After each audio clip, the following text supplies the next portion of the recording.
Ladies and gentlemen, please take your seats immediately. Our program is about to begin.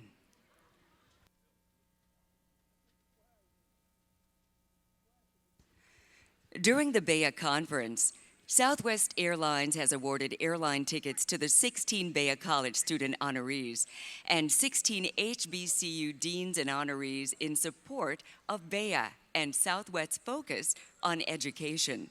Southwest, the world's most admired airline for 22 consecutive years and the top military-friendly employer for 8 consecutive years, offers high school, college, and graduate students internships and is always hiring. Well, tonight, Southwest would like to provide 2 lucky winners with a round-trip ticket valid to Southwest's 101 domestic destinations and 8 additional countries. So if you are seated in Section A, row 26, seat 2, you just won a round-trip ticket on Southwest. And if you are seated in Section D, row 17, seat 6, you just won a round-trip ticket on Southwest. Congratulations, and if you are a winner, please come backstage right now.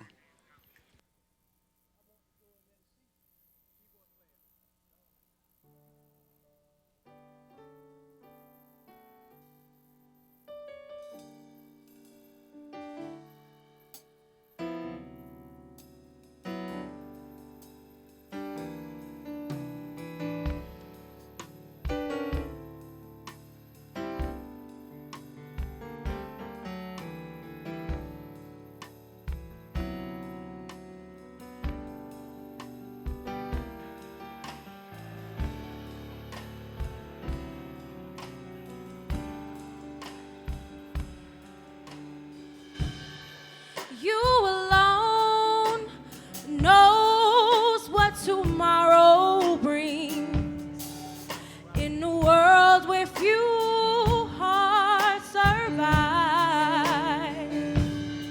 All I know is the way I feel. And if it's real, I'm gonna keep it alive. 'Cause the road is long. There are mountains in our way, but yet we'll climb still higher every day. Oh, Lord, lift us up where we belong.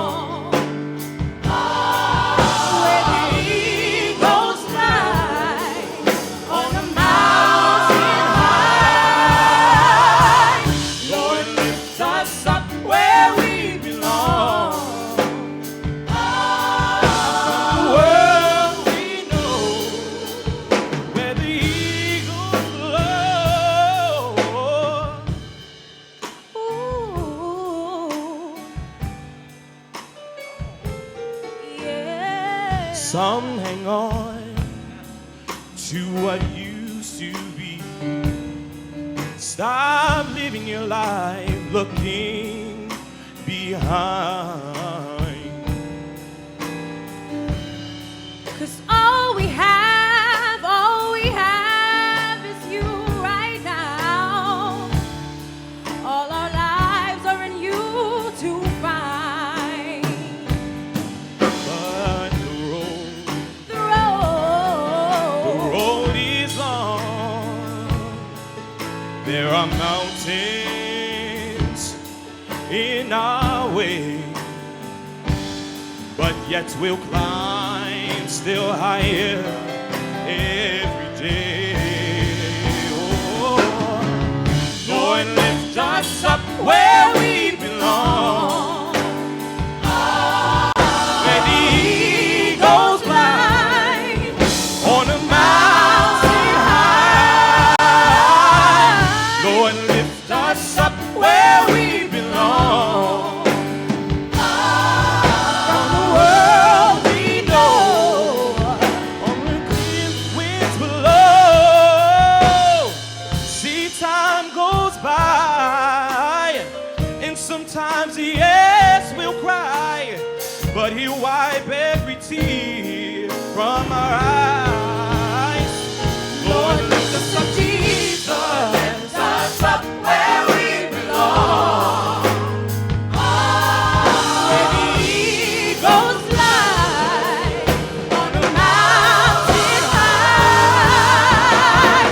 Lord, lift us up where we belong.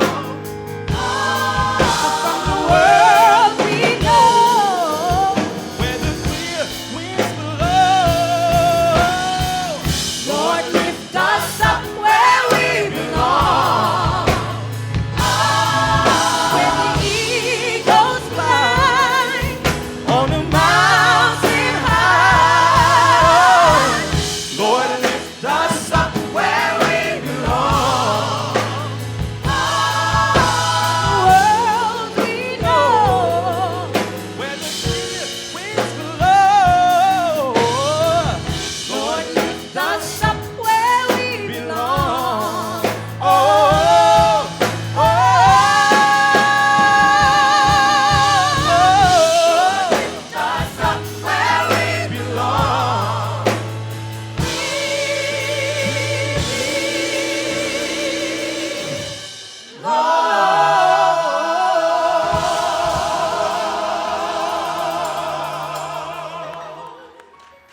Everybody's drifting in a different direction, singing their own sweet song. If we can stand beside each other, there's no time to hide. We all came on different ships, but together we'll live or we'll die.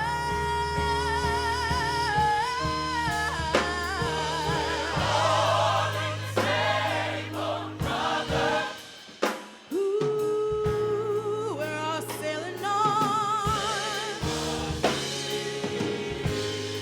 As long as we pull together, we'll make it back home safe. Gotta help you. You got to help me. Gotta help you. You got to help me.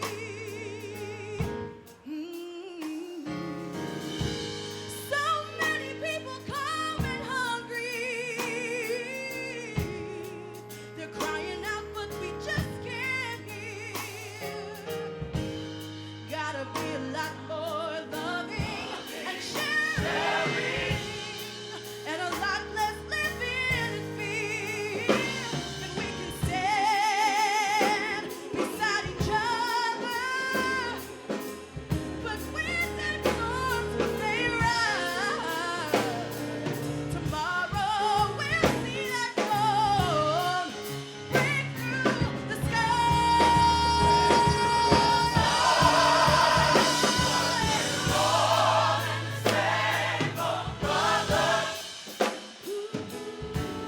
We're all sailing on. As long as we pull together, we'll make it back home safely. Gotta help you. You got to help me.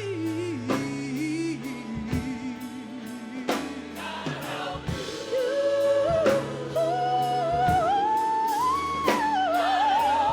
Got to help me.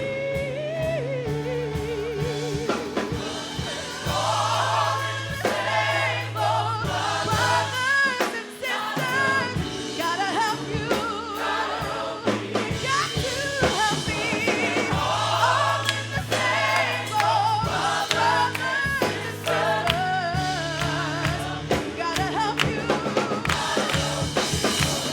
All in the same boat, brothers and my sisters. Gotta help you. You got to help me. All in the same boat, brothers and my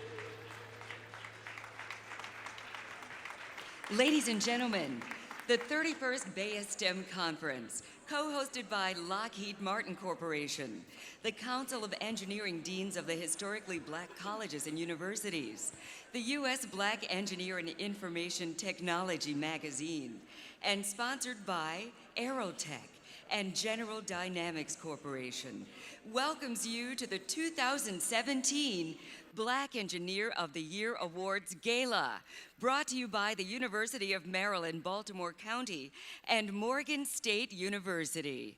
Now, please welcome back the Morgan State University Choir under the direction of Dr. Eric Conway.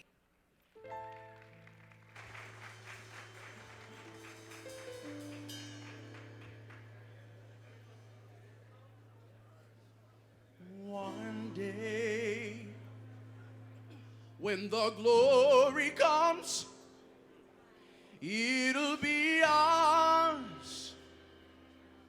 It'll be ours. Oh, one day. When the war is won, we will be sure. We will be sure. Oh, glory. Glory, Oh, glory. glory, Glory. glory, Glory. Hands to the heavens, no man, no weapon. Formed against, yes, glory is destined. Every day, woman and man become legends. Sins that go against our skin become blessings. The movement is a rhythm to us. Freedom is like religion to us. Justice is juxtaposition in us. Justice for all, just ain't specific enough. One son died, his spirit is revisiting us. True and living in us. Resistance is us. That's why our roses sat on the bus. Hey, that's why we walk through Ferguson with our hands up. When it goes down, we woman and man up. They say stay down, and we stand up. Shots, we on the ground. The camera panned up. Kid pointed to the mountaintop, and we ran up. One day, when the glory comes, it'll be ours. It'll be ours. Oh, one day, when the war is won, we will be sure. We will be sure. Oh, glory. glory, Oh, glory. glory, Glory. glory, Glory. glory. Now the war isn't over. Victory is won. But we'll fight on to the finish. When it's all done, we'll cry glory. Oh, glory. Woo, we'll cry glory. Glory. We'll cry glory. Oh, glory. We'll cry glory. Glory. Summer's now for every man, woman, and child.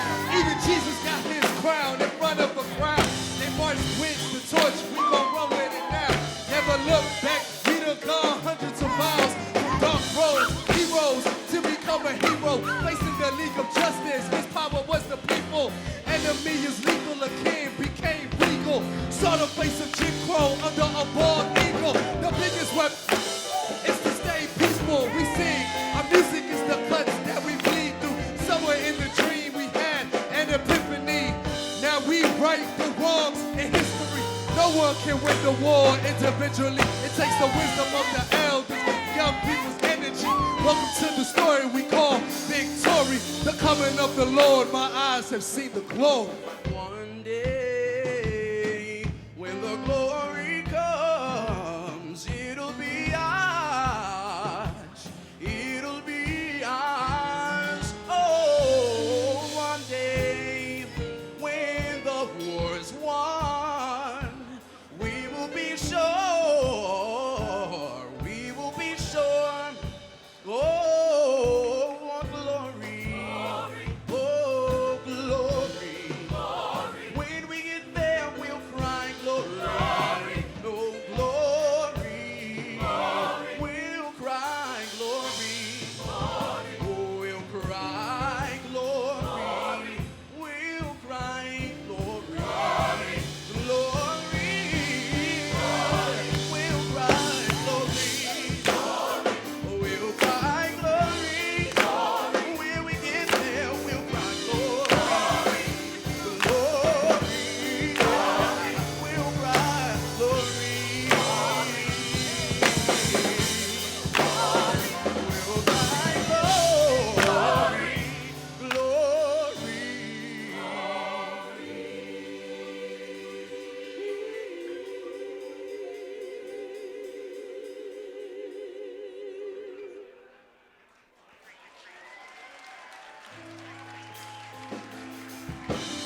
Now let's meet our MC. For nearly 2 decades, she's been the heart of news coverage in the nation's capital. Please welcome to the stage the anchor of Fox 5 News Morning and Good Day DC, Fox 5 DC WTTG, Allison Seymour. Whew. Okay, Morgan State, you did your thing. How about the choir? Amazing. Good evening, and yes, the choir was indeed the very best. Thank you, Morgan State, for sharing your talents with us and welcoming us to this inspiring night that celebrates America's change agents. You are making history right here. You're making history by becoming everything you are as you gather together at BEYA to share your wisdom, to learn, and to grow. You're making history by lauding and applauding greatness. You are making history by sharing strengths and helping one another avoid pitfalls. And you are making history by taking our young people, our hope for the future, under our wings. We are the trusted community, your trusted community, for people who look just like us. Can I hear an amen on that? Yes. Now, I'm sure many of you have already seen the movie Hidden Figures, right? I saw it myself. HBCU, I'm a Delta, but Alpha Kappa Alpha.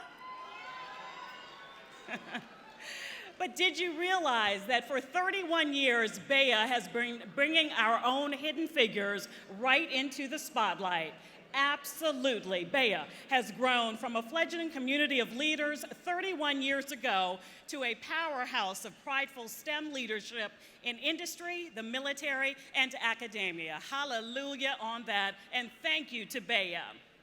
Dr. Shirley Ann Jackson, president of the Rensselaer Polytechnic Institute, has enough accomplishments for 10 lifetimes.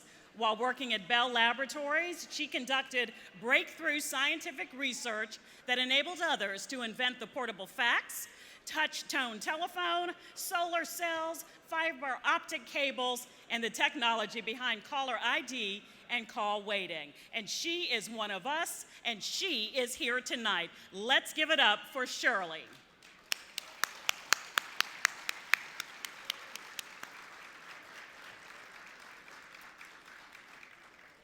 Rodney Atkins, IBM's first African-American senior vice president and corporate officer, had 33 years of history-making achievements, leading continuous transformation across the IBM enterprise, including helping to develop the IBM ThinkPad and developing strategies for a new era of computing. Since retiring, he presides over 3 Ram Group LLC, a privately held company specializing in capital investments, business consulting, services, and property management. And yes, he is one of us, so let's give it up for Rodney.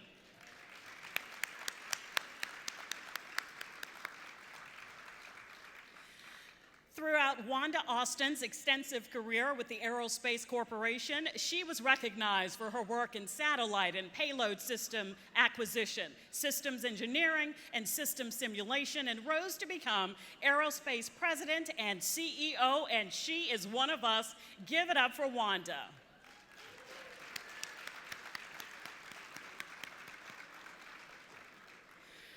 Retired U.S. Coast Guard Rear Admiral Stephen W. Rashawn was the first African American to become the director of the Executive Residence and Chief Usher at the White House, serving Presidents George W. Bush and President Barack Obama. He was even portrayed in the hit movie The Butler. Of course, he's one of us, and he is here with us tonight. And yes, let's give it up.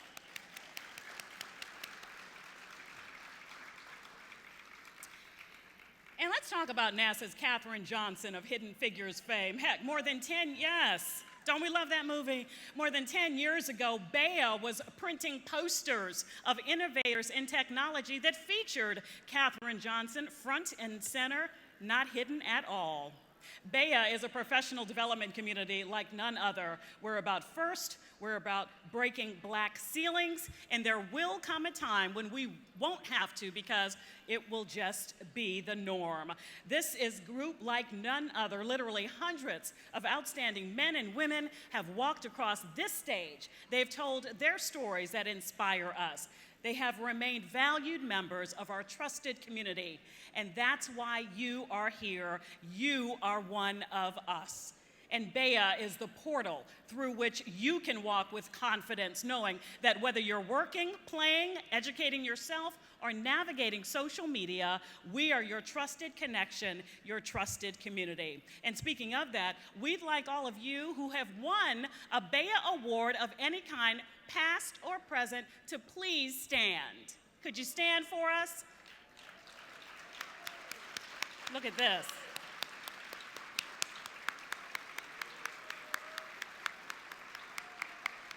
We honor you. Because you don't do it alone, we invite your family members and your guests to please stand. We thank you for being here.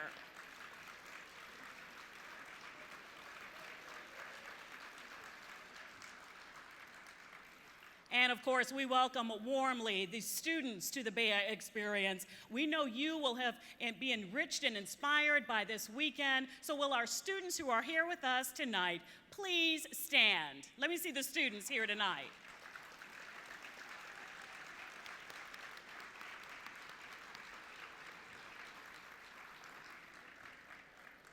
Tonight, ladies and gentlemen, reaffirms our belief in the American dream. It gives us hope that our upcoming generations of young people can prosper.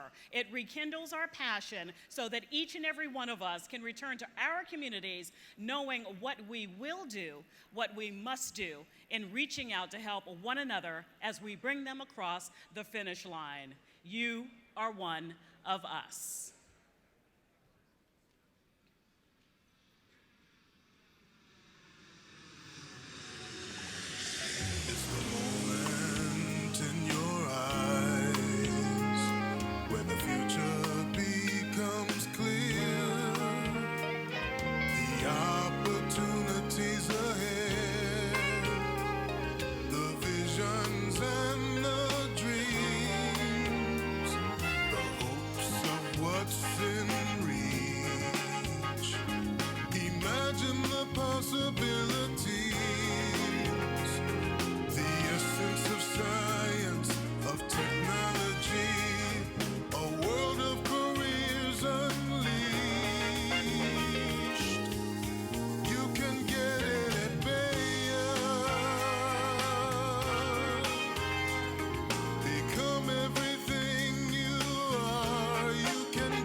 Now, before I introduce a longtime BEYA friend, partner, and BEYA STEM Conference co-sponsor, please watch the screens.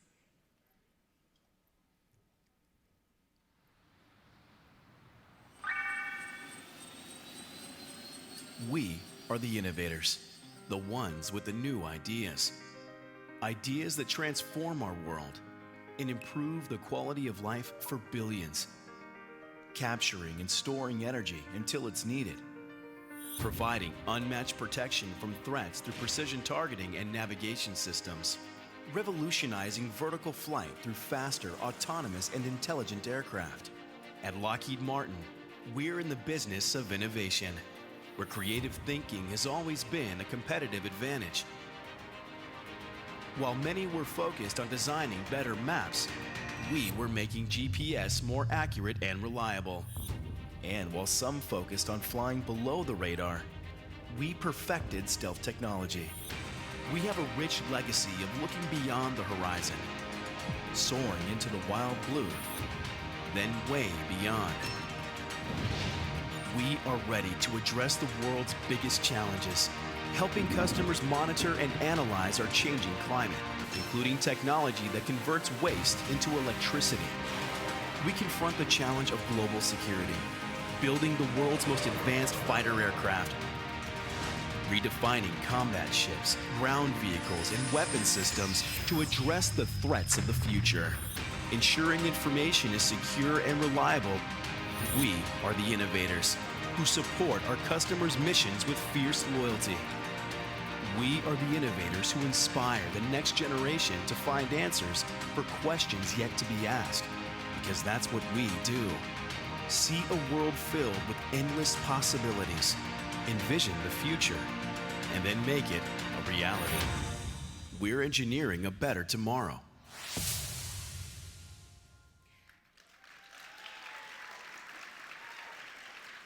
Please welcome to the stage the Chairman, President, and Chief Executive Officer of Lockheed Martin, Marilyn Hewson.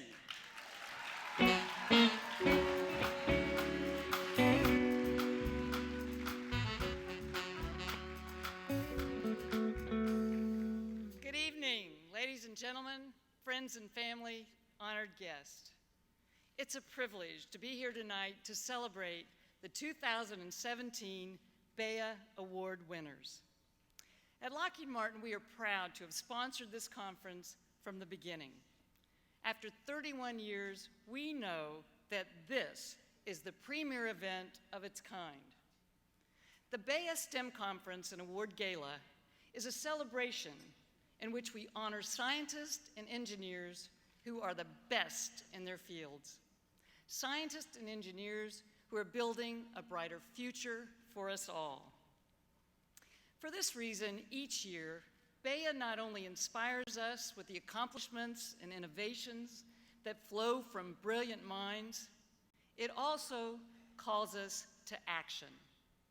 At BEYA, we advance important issues such as STEM education, diversity and inclusion, and economic opportunity. And because of our shared dedication to reaching out to the next generation, we are making a difference. For some, like our honorees, BEYA is a recognition of a lifetime of hard work, discipline, and insight.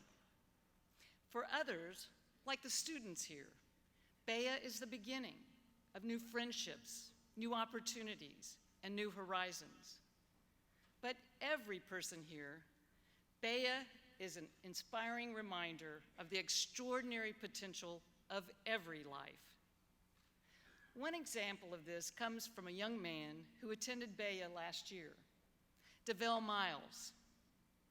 At the time, DeVell was a senior at Virginia Union University. On the last day of the conference, he walked up to the Lockheed Martin booth and asked for an interview. Our hiring managers were wrapped up for the day.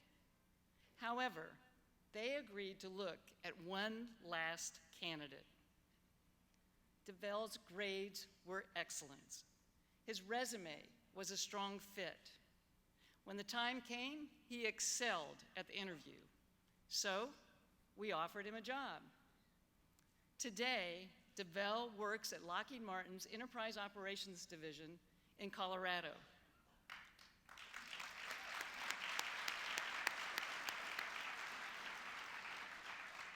He says that after he's done being a corporate executive and entrepreneur, he wants to give back. DeVell hopes to become a professor and help students develop their lives and strive toward their goals. DeVell Miles is what BEYA is all about. His story serves as a reminder that science, technology, engineering, and math skills open up extraordinary opportunities for individuals, for companies, and for the American economy. This year's theme of Full STEM Ahead isn't just a national imperative. It's an urgent call to action for us to work to ensure that every little girl and boy in this nation is exposed and encouraged to pursue the STEM skills needed for a life in the 21st century. At stake are the futures of the students we've met this week and hundreds of thousands of others like them across America. So as we reflect on this evening, we will celebrate the outstanding contributions of the honorees. We will recommit ourselves to advancing STEM education, and we will once again resolve to work together to fulfill the mission of BEYA to expand hope and opportunity for all. In closing, on behalf of Lockheed Martin, I offer our thanks to everyone who has made this year's BEYA conference a success. And we look forward with optimism to all that the future holds because of BEYA's good work. Thank you.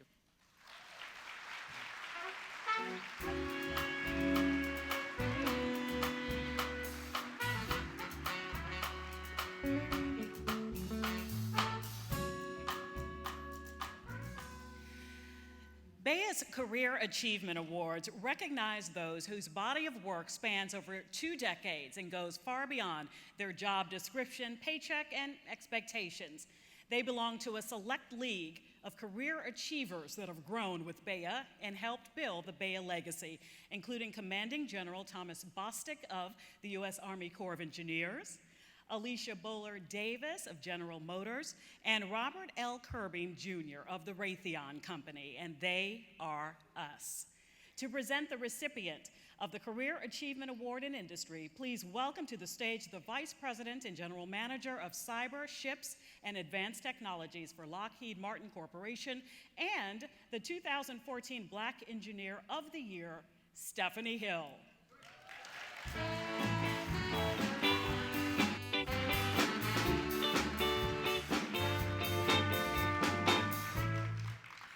Good evening. I'm thrilled to introduce the next award recipient, a colleague and friend who has made a huge impact on Lockheed Martin.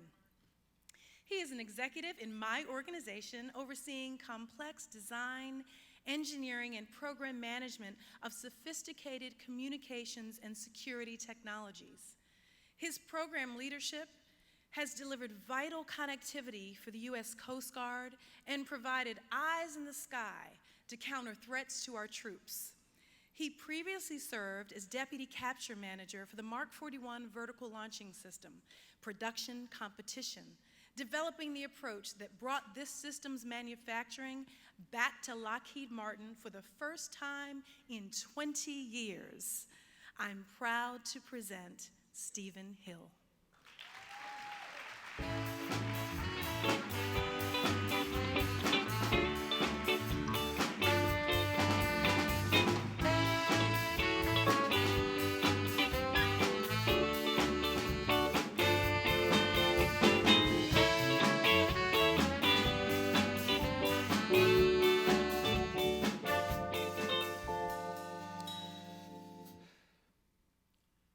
I grew up in the West Englewood neighborhood on Chicago's South Side.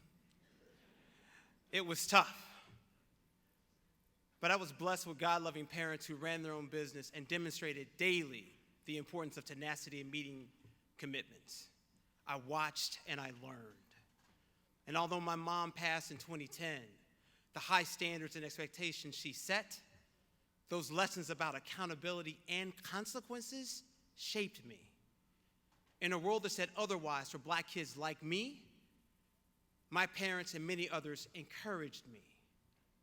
I am grateful for the blessings of great parents, family, friends, co-workers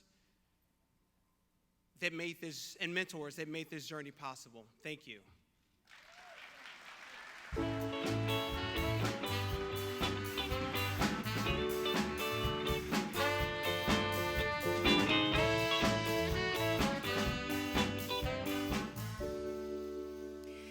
To present the Career Achievement in Government Award, please welcome to the stage NASA's Deputy Associate Administrator for Education and a member of the senior management team responsible for the development and implementation of NASA's education programs to strengthen involvement and public awareness about the agency's scientific goals and missions, Dr. Roosevelt Y. Johnson.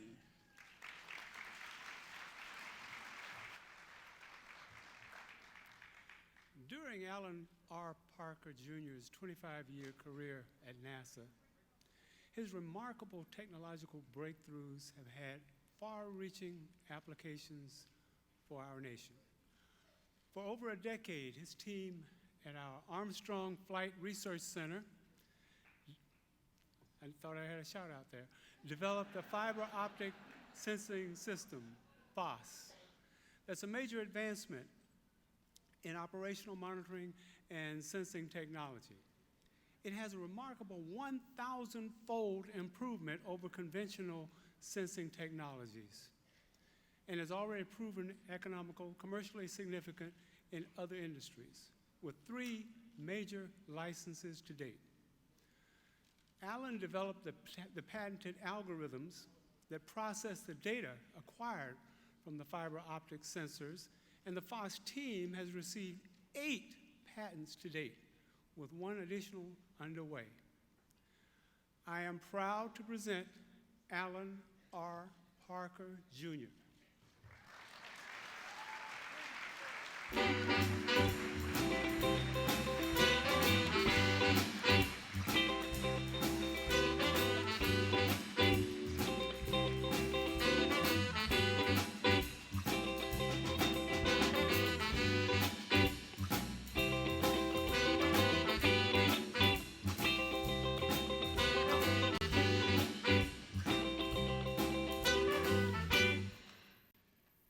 Good evening.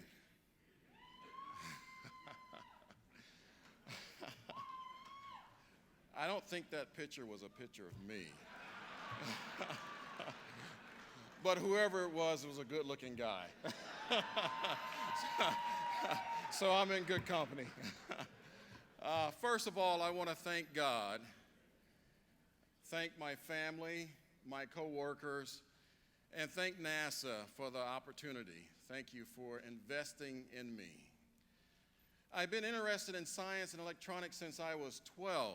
My mom would often say, "My son is going to be an engineer for NASA." I thought that was a pipe dream because back then, I didn't see black men on that career path.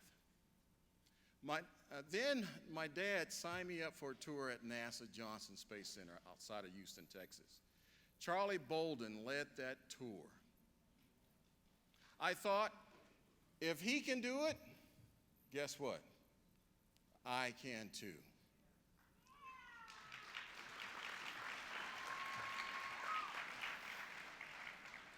At Prairie View A&M University, an interview with yet another black engineer from NASA led to my internship there. I fell in love with NASA in 1988, and I've been there ever since. I am honored and humbled to be with you tonight. Thank you.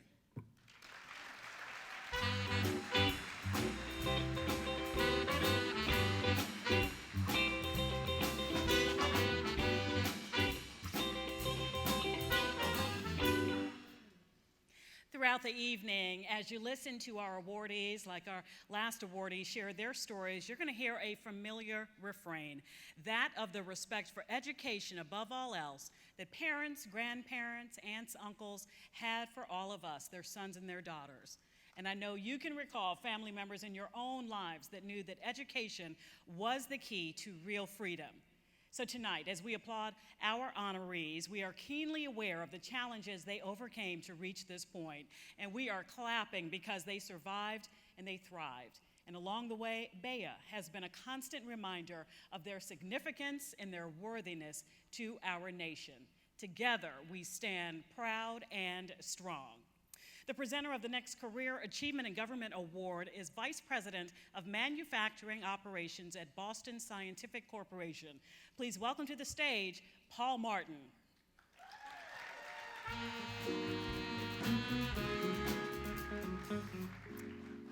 Good evening. Albert Benji Spencer's career with the National Oceanic and Atmospheric Administration spans over 38 years. In the early 90s, he was the lead engineer for NOAA's Gonzo, the Gulfstream G4 aircraft that performs research and measurements to determine the track of hurricanes. He then successfully led two major test activities for the Advanced Weather Interactive Processing System and the Data Capture System. Benji's testing expertise led to managing the test branch of a multi-billion-dollar National Polar Orbiting Operational Environmental Satellite System. That's a mouthful. Today, he is a senior executive and NOAA's National Weather Service Chief Engineer. I'm proud to present Benji Spencer.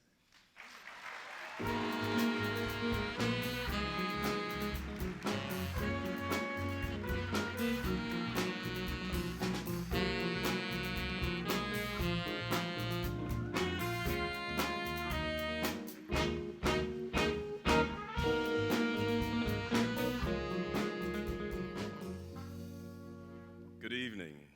Thank you, Paul. I really appreciate that. Growing up in small town, Portsmouth, Virginia, I had an interest in electronics at a young age. I entered in high school and I was in a pre-apprenticeship electronics program. And I also had an opportunity to work as a TV technician as a teenager. I then went to Howard, where I attended Howard and graduated from Howard University. At HBC, I truly love. I hear you. So, after leaving Howard, this helps me to develop a strong foundation with my friends and my colleagues. With this, I developed strong engineering skills. And with this, I was an engineer that was able to be a part of the major systems of NOAA, National Oceanic and Atmospheric Programs, development and an acquisition, bringing to us airplanes, radars, major systems, and satellites. All of these are very critical to public safety, which is at the core of NOAA's mission. This enabled me to become the first chief engineer for the National Weather Service.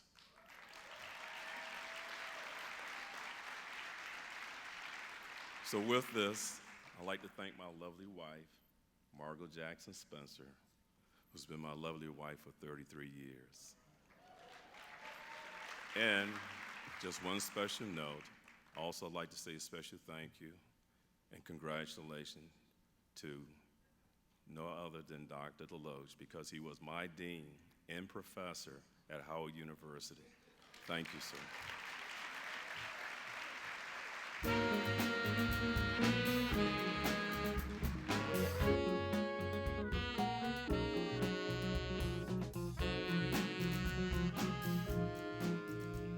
I'm off script for a second just because Howard was mentioned. I feel compelled to shout out Hampton University if there's anybody in the audience. Sorry, I'll go back on script now. I'm sorry. Tyrone, I'm sorry. He mentioned Howard. Okay. All right, okay. The trusted BEYA community puts its faith in community service to reach out to others and strengthen STEM's sphere of influence. This is a key driver of the BEYA legacy, and we applaud those whose accomplishments are changing lives and people of all ages. Now let's recognize them. The presenter of the Community Service and Government Award is Commander of the Naval Surface Warfare Center. He leads over 17,000 scientists, engineers, technicians, and support personnel, both civilian and active duty, stationed at 8 center divisions across the United States. Please welcome to the stage Rear Admiral Tom Drugan.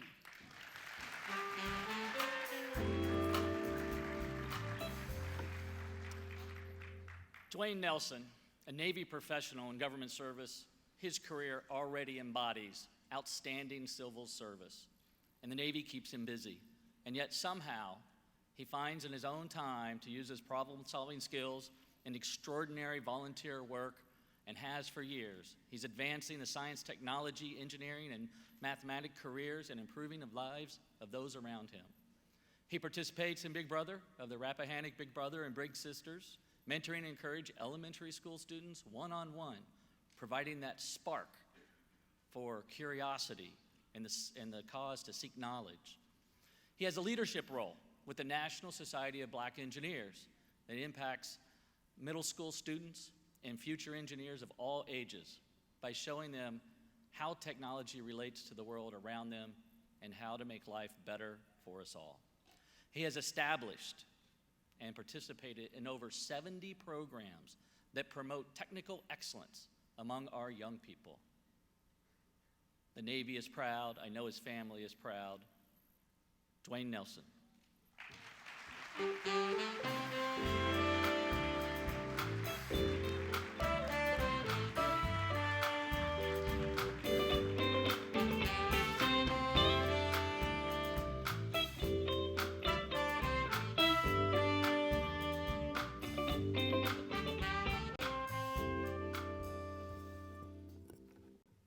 Good evening.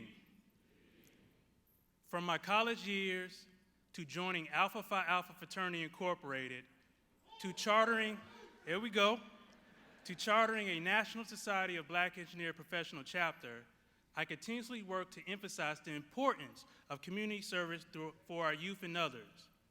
Giving back and empowering people to reach their full potential is vital to stimulate enthusiasm about science, technology, engineering, and math. Giving back and empowering people to do their best strengthens the arduous efforts in sustaining monumental, long-term, positive change within our community. With the continued support of the Rappahannock Big Brothers Big Sisters and the Naval Surface Warfare Center Dahlgren Division, I will keep striving to benefit others. Thank you.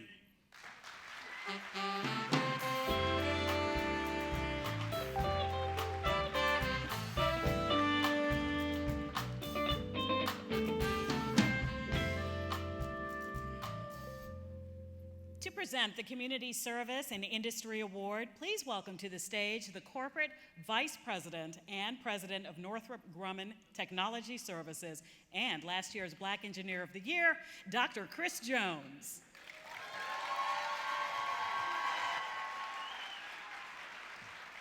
Thank you and good evening. Jonay Johnson is an outstanding individual that was recently selected for Northrop Grumman's Corporate Quality Council, which grooms promising employees for upper-level management. Equally significant is Jonay's nearly 30-year passionate commitment to community service. From Big Brothers and Big Sisters to NAACP and Salvation Army to coordinating our company's volunteer participation in NSBE's Summer Engineering Experience for Kids, Jonay builds STEM excitement in a variety of ways. Among her many accomplishments, she started a STEM-based Girl Scout troop, helped develop a high school STEM club, and involved our entire company in Future Innovators in Robotics and Engineering, which is a 3-day camp for young women in high school summer program that combines STEM with the arts. Northrop Grumman, and particularly me, are very proud of Jonay.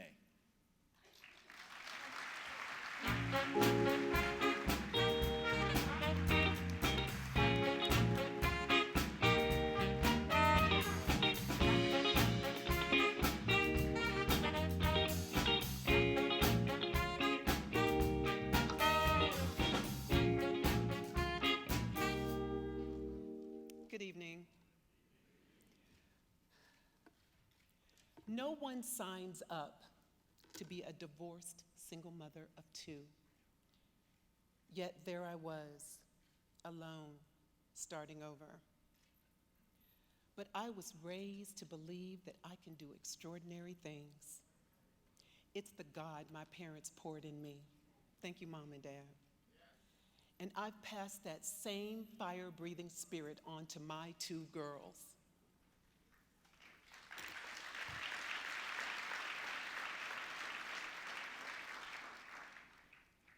But what if you didn't get that message? Well, students, I say starting over ain't bad. Because I found myself again by sharing my gifts in the service of others. So I say, find and share your gifts.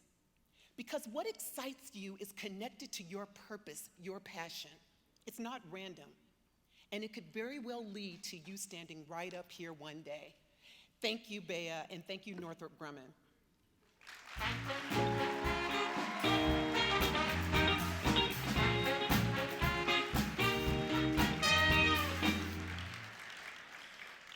To present the Corporate Promotion of Education Award, please welcome NASA's Associate Administrator for Education, responsible for developing and implementing NASA's education programs that strengthen student involvement and public awareness about its scientific goals and missions, and leads the agency in inspiring interest in STEM.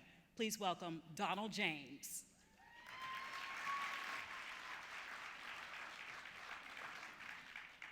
Janet Sellers is the champion of NASA's expansion of demographic diversity in STEM from K-12 through the postdoctoral level. She initiates and oversees major national and regional meetings, seminars, and conferences while building relationships with the education community to determine their needs. Janet's overarching goal is to increase the national pool of highly qualified, culturally diverse talent. She accomplishes this through dozens of proactive programs from NASA's Youth Day activities, where over 1,000 students participate in 30 hands-on STEM activities, to our Community College Scholars Program at minority-serving community colleges, to the Digital Learning Network, reaching over 40,000 participants through video conferencing. I am proud to present to my colleague and friend, Janet Sellers.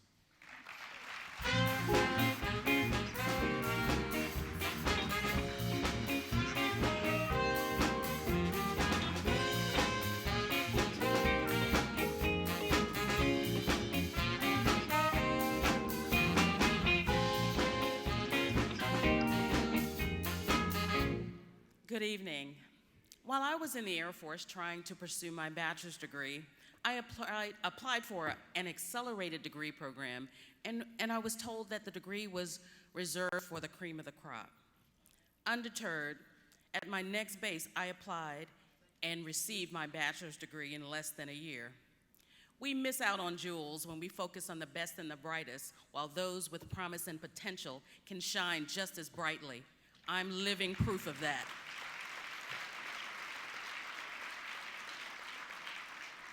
Mine for gems, and when you find them, let them shine.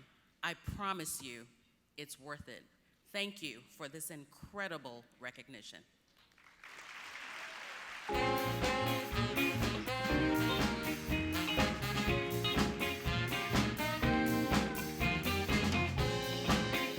Ladies and gentlemen, our next speaker has over 25 years of experience as a change agent for government, academic institutions, and commercial organizations. Known for developing innovative strategies, successfully launching new business ventures, and leading organizational transformation, she is a leader in Booz Allen's science and technology practice. She is also the recipient of the BEYA 2010 Career Achievement in Industry Award. Please welcome to the stage, Dr. Velma Delaveau.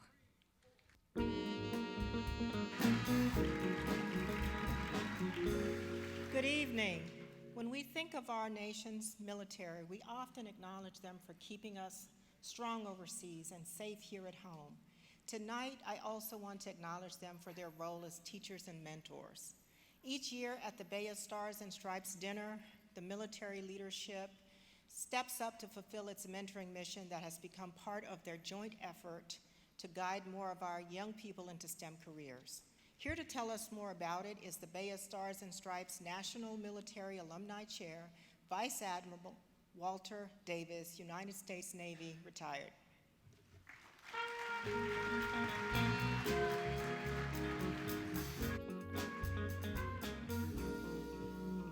Well, thank you, Velma.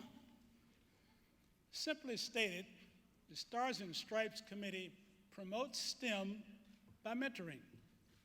Domestically speaking, this is one of the most significant duties we owe our country.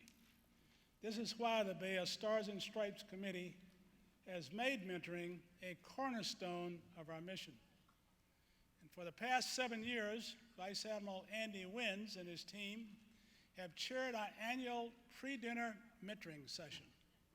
And yesterday afternoon, 320 area high school students attended the BEYA Stars and Stripes in-depth, personal, and up-close mentoring session, led by 200 flag officers, general officers, SES, and corporate leaders. Give them a hand.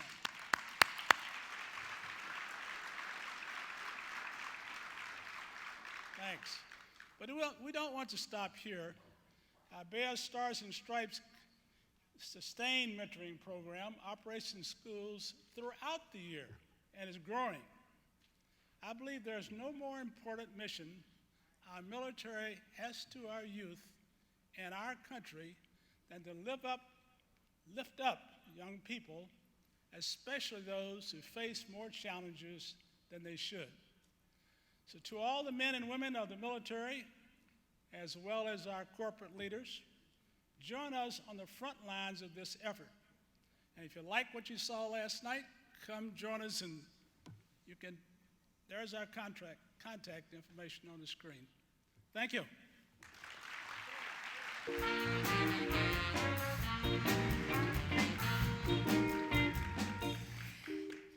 BEYA brings together leaders in industry, government, academia, and the military in a partnership that has continued for 31 years. Together, we make history. Dr. Arnold Stansel, BEYA's 1992 Black Engineer of the Year, made history at Mobile Research by revolutionizing the packaging industry with his invention of a clear plastic that replaced the use of cellophane. With every leader that walks across this stage tonight, we become emboldened with the accomplishments of decades of heroes and heroines.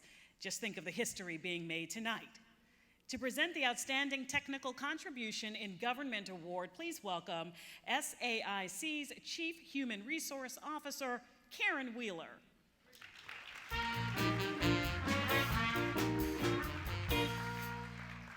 Dr. Justin James is considerably more accomplished than his years would indicate, which has garnered him great respect within his organization. One of the Navy's communications subject matter experts in military wideband satellite communications, he performs research and supports programs of record related to software-defined radio, waveform porting, RF over networks, and wideband code division multiple access. His most notable contribution is as the principal investigator of an adaptive, multi-resolution, modulation-capable modem for use in wireless communication channels that can potentially dramatically improve network performance in stressed Department of Defense environments, which is vital for reliable military communications. I'm very proud to present Dr. Justin James.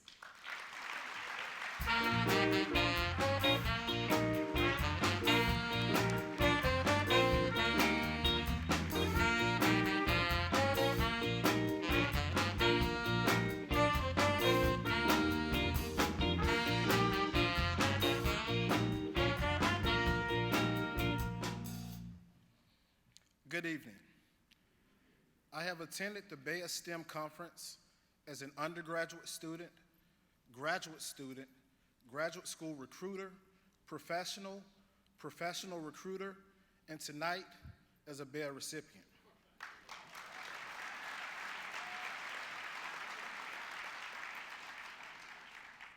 My parents instilled the value of good character, education, and hard work, and encouraged me to find my passions and follow my dreams.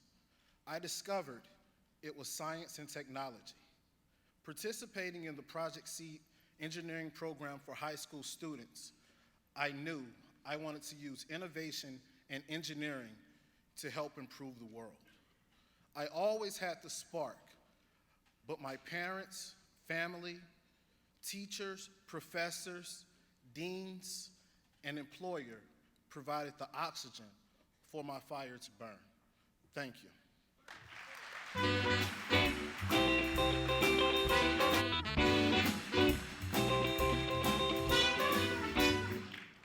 Ladies and gentlemen, our next guest was the first Black woman to complete a PhD in electrical engineering from Georgia Tech. She's the Vice Provost and Dean of the Graduate School and Associate Professor of Computer Science and Electrical Engineering at the University of Maryland, Baltimore County, and serves on the Board of Trustees at Rensselaer Polytechnic Institute. Please welcome to the stage Dr. Janet Rutledge.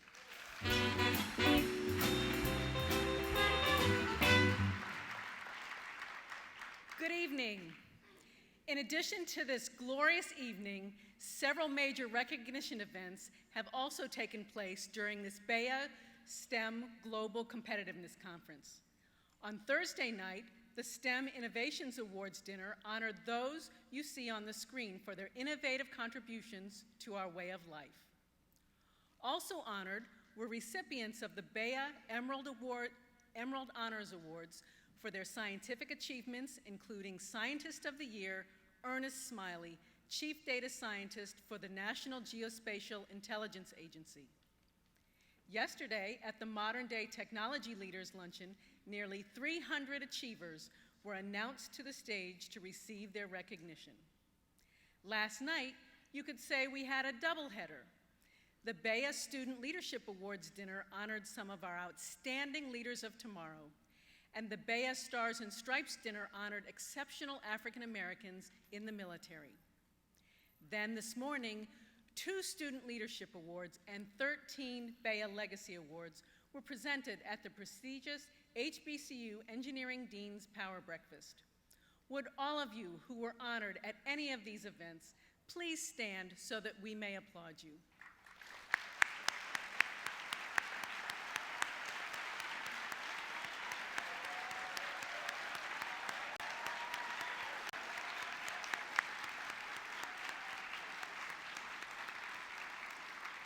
Congratulations to all of you.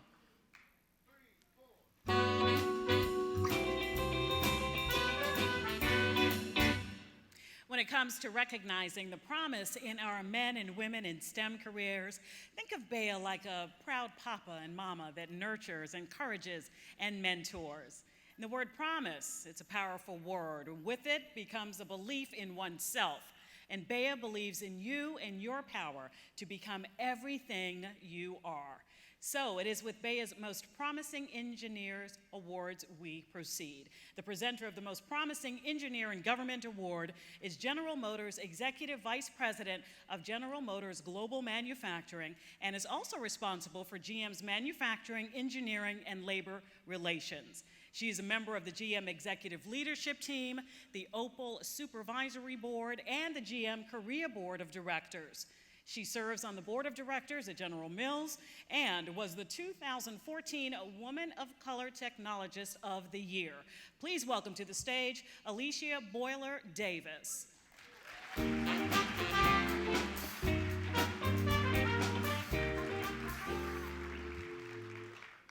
Thank you. As an electrical engineer intern, a lead systems engineer, and in mission computer project lead positions, Kwame Marshall has developed, tested, and implemented the item unique identification 2D data matrix in the Navy's supply chain, managing and leading over $50 million in military and defense contracts. He was responsible for troubleshooting and verifying system integration and coordinating technical financial issues that saved over $10 million a year. Kwame has performed exceptionally at 5 Naval Air System command sites and 1 U.S. Army site. He's known as a technical leader that overcomes challenges and delivers results. I'm proud to present Kwame Marshall.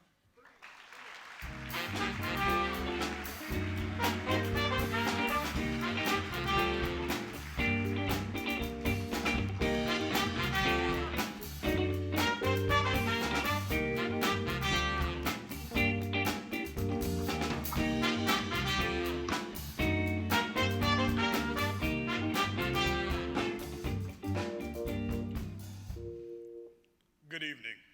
I'm the first in my family to attend college. I was born to teenage parents, and they always pushed me to embrace school and excel. Thanks to them and my stepfather, I've matured into the promising engineer standing before you. I feel we all need cheerleaders throughout our lives, and they have always been there for me. And that's when I met my wife freshman year of college, and she has continued to encourage me to excel in my professional career. And now my little sister is a freshman in high school, and I'm proud that she looks to me as an inspiration. Now I can cheer her on, and I challenge everybody to be somebody's cheerleader. I'd like to thank NAVAIR for this opportunity and Morgan State University for preparing me for it.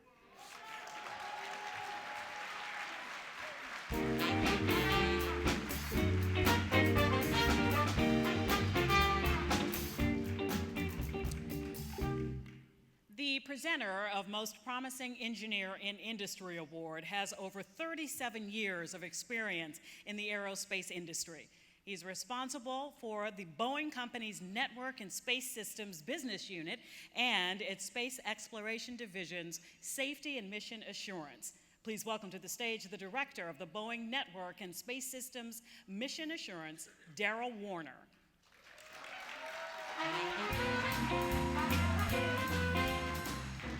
Good evening. His family's first-generation college graduate, Dr. Brandon M. Jones, is a dedicated engineer, researcher, and mentor. His innate love of learning has resulted in impressive accomplishments, starting as an intern when he developed an algorithm to identify safe landing zones for a robotic spacecraft.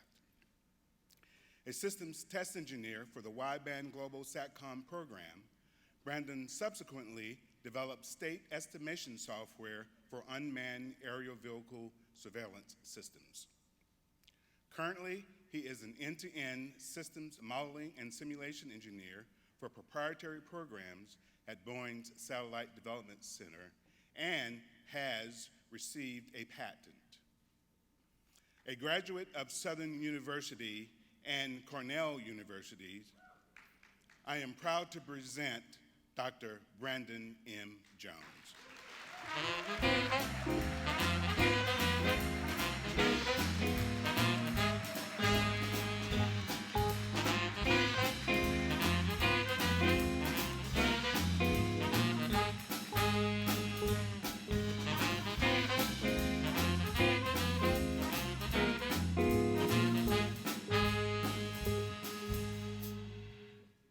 Thank you to God, my family, and the men and women engineers around the world for these first 100 years of innovation at Boeing and for these past 31 years of BEYA award ceremonies. Receiving the Most Promising Engineer Award is a great honor and also a great call to action. I stand here today humbled and inspired by the many before me who have accepted this call and changed the world through advanced system solutions on the ground, in the air, and in the far reaches of space. I look forward to being a part of this great legacy for many years to come.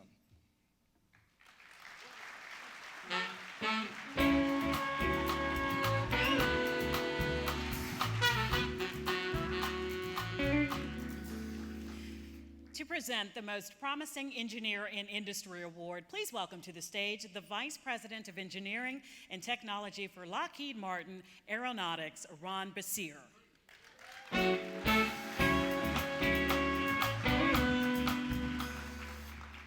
Good evening. Terrence Moore's technical contributions are evident across the entire Lockheed Martin Corporation, multiple business lines. His leadership ability was readily apparent after being accepted into the Emerging Leader Program, and he was tapped for Advanced Leadership Program as well. He willingly took on multiple rotations and many stretch assignments. Transitioning to the Advanced Development Program, Terrence has provided security evaluation, test of software tools, and he's increased our productivity by over 400%. Within the Integrated Fighter Group, he works across the F-22 program to gather requirements, secure hardware and software, and create strategy in which the systems and tools are architected and deployed. Lockheed Martin is proud to present Terrence Moore with this award.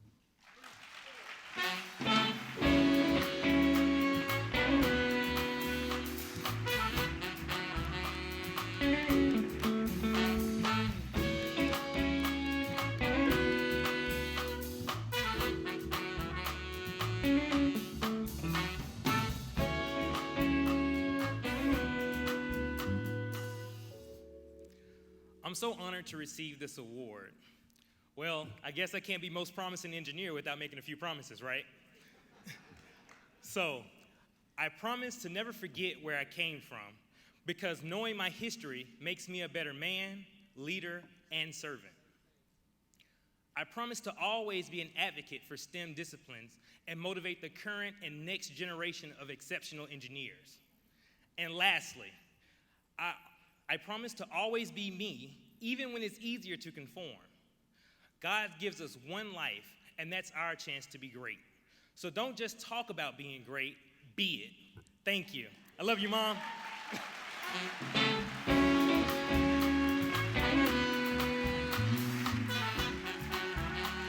Mom, yes. Give me some. Mom, me too. Thank you. I love that so much. That's Mom, in case you didn't know, right here. Okay.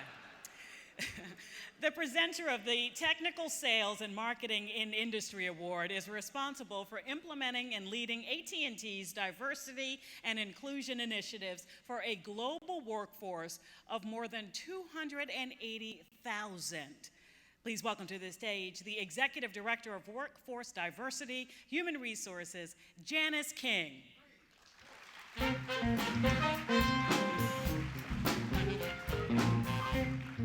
Good evening. Mike Bell is responsible for developing technology transformation strategies for AT&T's largest retail clients. Mike is highly skilled when it comes to technology, innovation, AT&T products, making good judgments, and building client relations. The combination of these skills has allowed Mike to close key opportunities involving MPLS, Wi-Fi, and analytics. One of his most notable accomplishments was facilitating the AT&T Wi-Fi enterprise solution at one of the largest retailers in the world. Customers, sales teams, AT&T product groups, technical communities, and colleagues recognize Mike as a leader in the firm. AT&T is proud to present Mike Bell.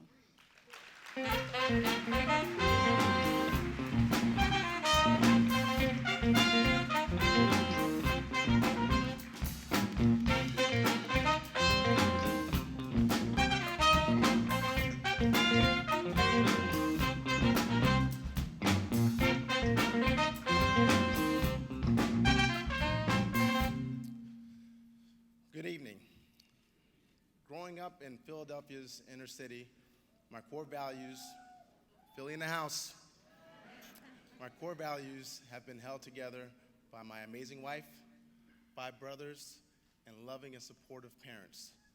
My mother and father demonstrated each and every day that through hard work, commitment, determination, and the drive to improve, I could succeed in reaching any goal. I'm grateful to them and many others throughout my personal and professional career that shaped and influenced me. During my life's journey, I've found that many people don't recognize opportunities because they're disguised as problems. The key is dream big, believe in yourself, and take advantage of opportunities that surround you. Thank you. I'm very humbled.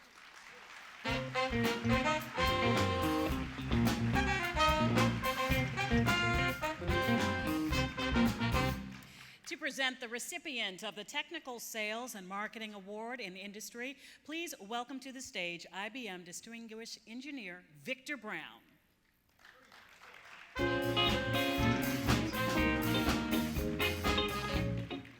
Good afternoon. Jacqueline Woods is Chief Marketing Officer of IBM Global Financing, one of our highest performing units, serving 125,000 customers across 50 countries.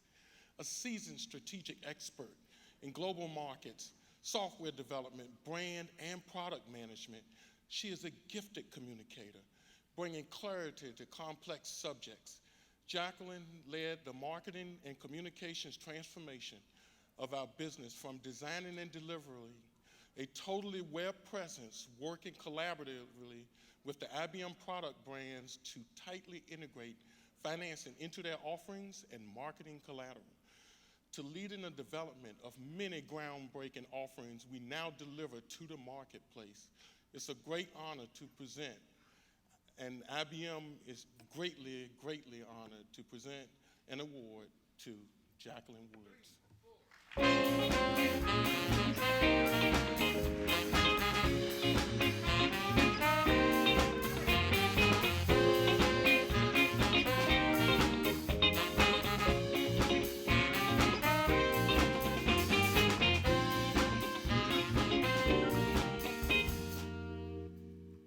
evening. I'm going back a bit. When I was in 5th grade, I got straight A's. I was so excited until I learned that 3 other white classmates got straight A's too, but above grade level. What? We were all in the same SMART group, you know, the group that we're all in. We got the same test scores, we took the same classes, and then I thought, it flashed to me, the rules are not the same for me. When I asked my teacher why, he didn't have a reason. But next time though, I got straight A's above grade level. I learned to advocate for myself. This experience empowered me to be unflinching in my personal truth and reinforced my determination to always pursue excellence. Thank you.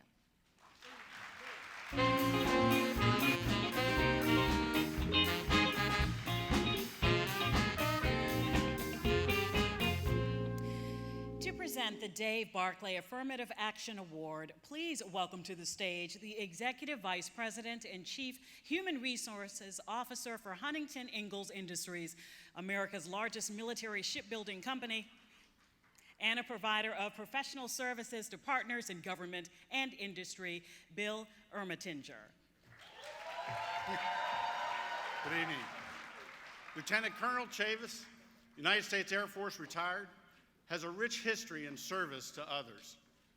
Actively involved in the military across our nation and around the world, he brought the same passion to Huntington Ingalls and Newport News Shipbuilding as the Director of EEO and Diversity. A major presence in our community, he has served on multiple nonprofit boards, both local, state, and national, and engaged in the community forums that are designed to address the needs of the underserved. Today, he is the most senior member of our diversity and inclusion team and drives our efforts across the company. Huntington Ingalls is proud to present, and I am especially pleased, my friend, Chavis Harris.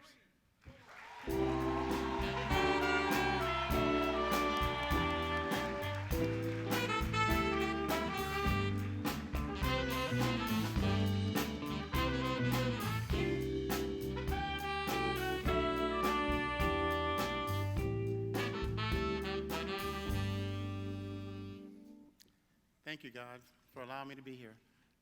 I'm a family guy. Thank you to my Huntington Ingalls family and my Northrop Grumman cousins.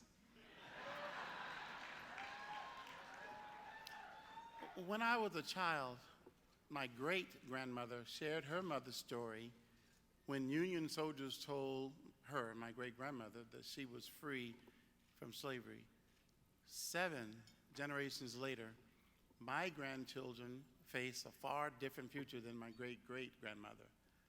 That story, it changed me, and I knew that I wanted to make a difference in the lives of others. So my work in diversity and inclusion helps change culture and families' lives throughout the country. God gave me a servant's heart, and my family gives me encouragement to continue my life's work.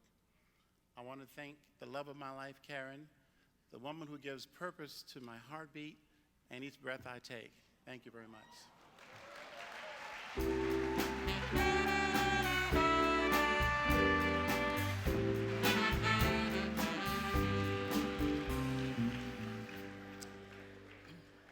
A genius and romantic. You gotta love that. Well, if you want a history lesson in technological achievements, BEYA wrote the book on it, or should I say the magazine, because that is where this amazing group had its roots.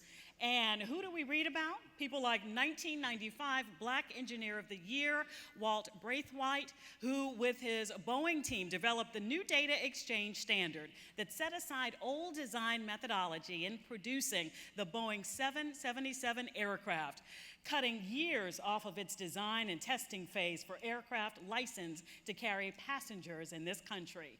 And what about 2003's Black Engineer of the Year, Lydia Thomas, who, as president of CEO of MITRE, had made innovative technology her #1 priority. Now let's make more history. The presenter of the Outstanding Technical Contribution in Government Award is the Executive Director of the Missile Defense Agency, Office of the Secretary of Defense, Pentagon, who is the senior advisor to the agency director on all issues relating to operational and management activities. Please welcome to the stage, John H. James, Jr.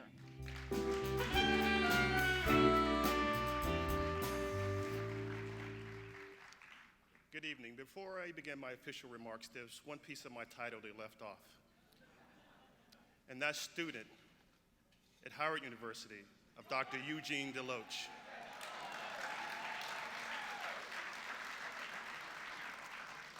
So my classmate, Benjamin Spencer, who I haven't seen in 30 years. So Benji, you've got to share him because he's my dean as well. Mr. Donald D. Wally is our Missile Defense Agency's lead systems engineer for the Foreign Military Sales case of the Terminal High Altitude Area Defense Weapons System. THAAD, as it is known, launches guided missile interceptors against an incoming missile threat. Donald is responsible for providing engineering and technical support for development, design, performance analysis, and verification of the complete weapon systems to our United Arab Emirates customer, valued at approximately $8 billion. As a result of his expertise, critical technical guidance, and success with the UAE, our nation, and our associated prime contractors, we've greatly increased our ability to support future foreign military sales and our allies. The Missile Defense Agency is proud to present one of our finest, Mr. Donald D. Wally.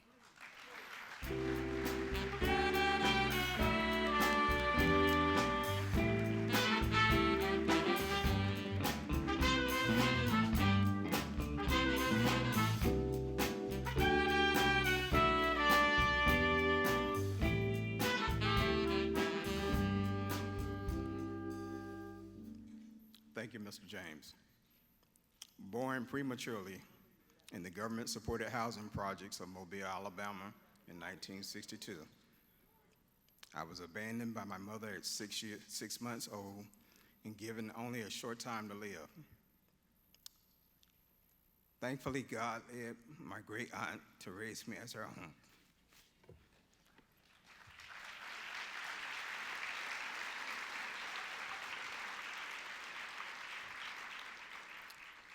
I didn't know my mother until I was a high school sophomore, having a neighbor lynched by the Ku Klux Klan. I was determined to get away from racism and see the world. Ironically, a white high school math teacher convinced me to become an engineer and leave Mobile forever.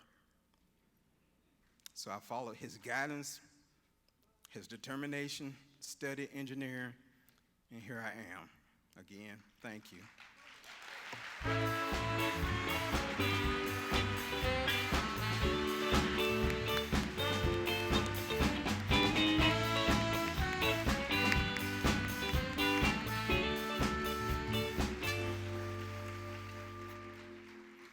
You missed your standing ovation, sir. I want you to know you had one out here. Your story is very inspirational. The presenter of the Outstanding Technical Contribution in Industry Award, former president of Virgin Galactic, is the new president and CEO of the Aerospace Corporation, a leading architect for the nation's national security and civil space programs. Please welcome to the stage Steve Isakowitz.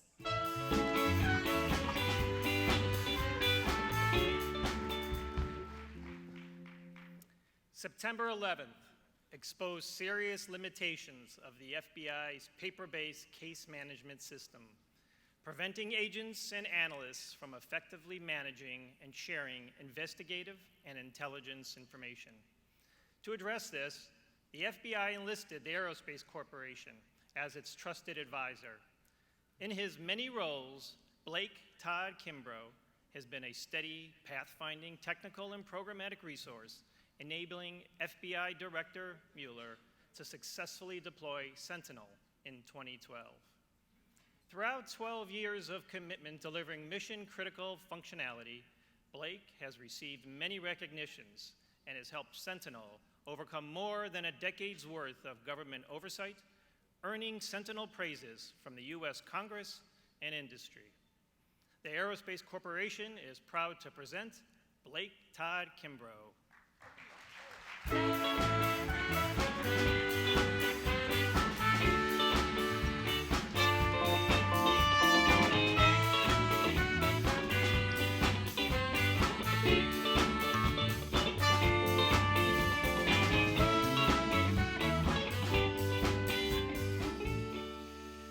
Thank you, Mr. Isakowitz. We're proud to have you as our new president, and thank you to Mr. Ed Swallow, who nominated me.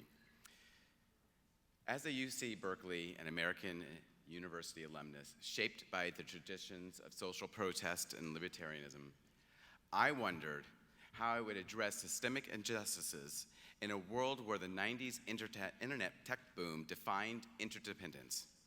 9/11 changed that. And so did the necessity to fuse together my liberal arts education to spotlight exactly how limiting innate biases and traditional thinking can be. The new world demands inclusion of diversity, cultures, and perspectives to maintain America's preeminence.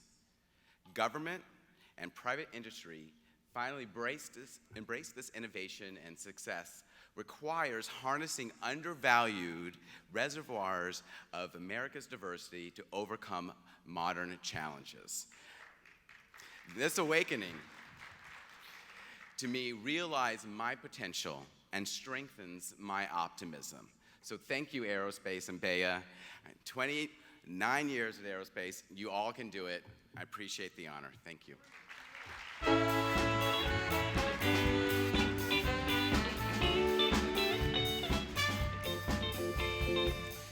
The presenter of the Outstanding Technical Contribution in Industry is Vice President of Business Development for Raytheon Company, Chief Executive Officer of Raytheon International Incorporated, and the 2010 Black Engineer of the Year. Please welcome to the stage John Harris II.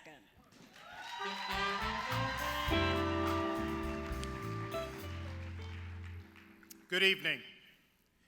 An expert in several fields and an engineering problem solver of the first order, Dr. Yolanda Mack has continuously succeeded when taking on some of our customers' toughest challenges.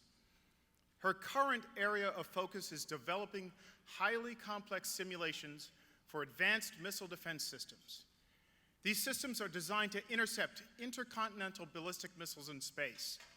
And Yolanda is essentially hitting a bullet with a bullet at hypersonic speeds outside the Earth's atmosphere. Thanks to Yolanda, we're able to improve the performance and reliability of these critical systems for our customer, the Missile Defense Agency. But more importantly, Yolanda's work contributes to ensuring the safety and security of our homeland and the defense of our allies. I am so very proud to present Dr. Yolanda Mack.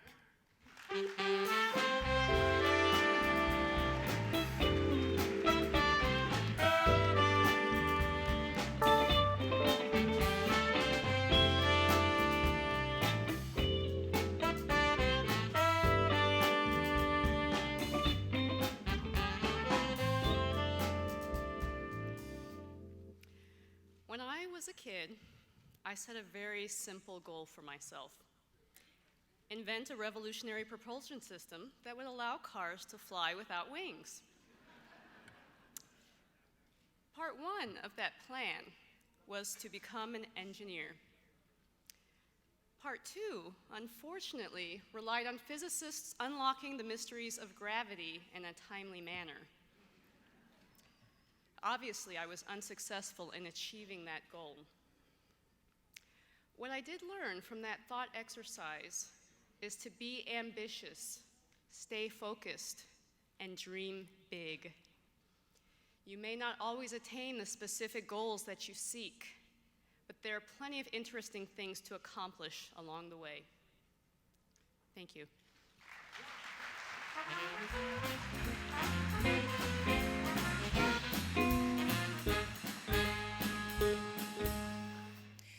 Noted African-American poet and English professor at Brown University, Michael S. Harper, observed, and I quote, "I have a great fear for the moral will of Americans if it takes more than a week to achieve the results."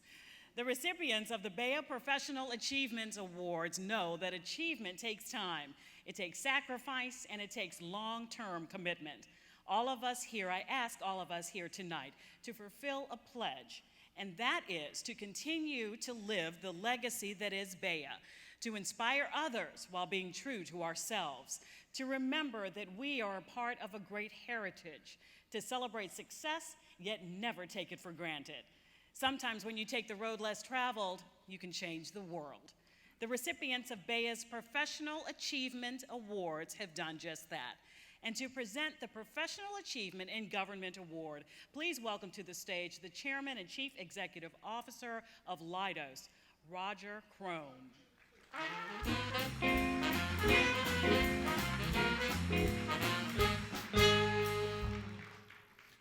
Throughout her 23-year career at the Nuclear Regulatory Commission, Eva Brown has protected our nation's safety by implementing and licensing and overseeing programs for nuclear power plants. Her technical expertise and leadership has guided complex licensing reviews, including the restart of the Browns Ferry Nuclear Plant Unit 1 following a 10-year shutdown. Eva supported the NRC's response to the multi-unit meltdown at the Fukushima Daiichi nuclear station in Japan, keeping our government informed and coordinating international resources and response. She's currently a leader of the Project Management Qualifications Program, ensuring licensing project managers have appropriate core levels of competency. I'm proud to present Eva Brown.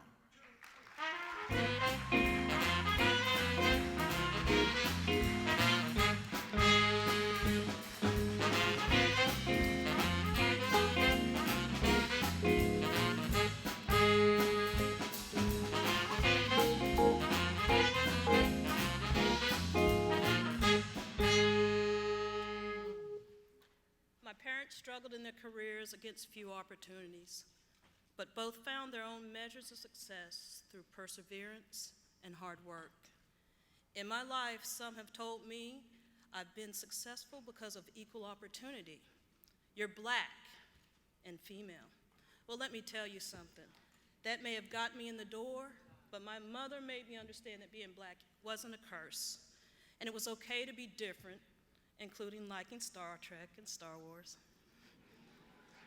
Her belief in me as I am gave me the strength to like math, science, computers, and in the end, to become a black female engineer.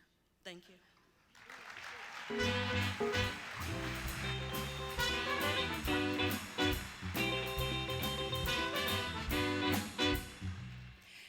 To present the recipient of the Professional Achievement in Government Award, please welcome to the stage the Commanding General of the U.S. Army Materiel Command, which is responsible for developing and delivering material readiness solutions to ensure globally dominant land force capabilities.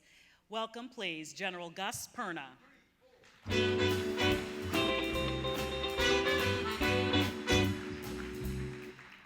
Tonight, it really is my pleasure to introduce Dr.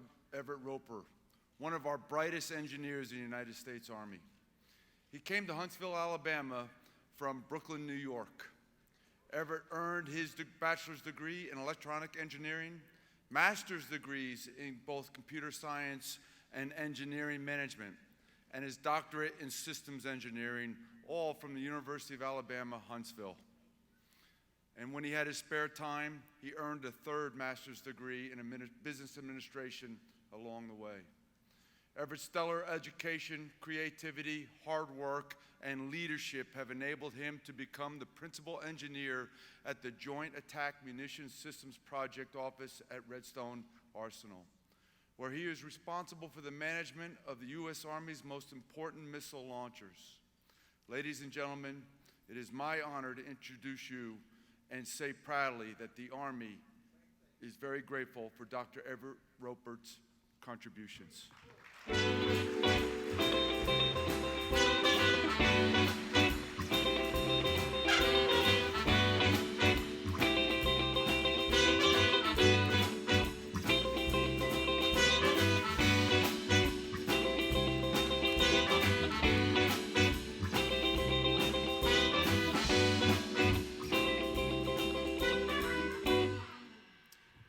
Thank you, General Perner. What an honor to have you introduce me. When I was 8 years old, my brother Greg went away to study engineering at Howard University. What's an engineer? I wondered. Engineers are people who have the power to change the world, he said. And I believed him, because I believed my big brother could do anything. I wanted to be just like him someday. Greg's now gone, but his legacy lives within me. I couldn't have done any of this without him and so many others along the way, including my beautiful wife for 20 years, Dr. Kim Roper, who is my lovely partner and best friend. To my JAMS Project Office family, Colonel David Warnick, who is here today, Mr. Forrest Collier, and my dear friend Carol Holcomb, who was also my nominee. Thank you very much, BEYA, and thank you very much, everyone.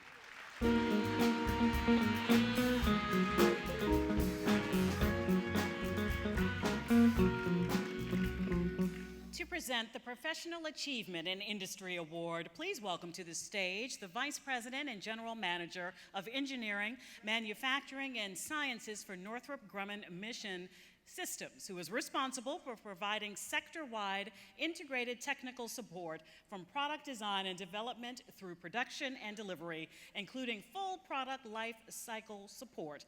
Nicholas Paraskevopoulos.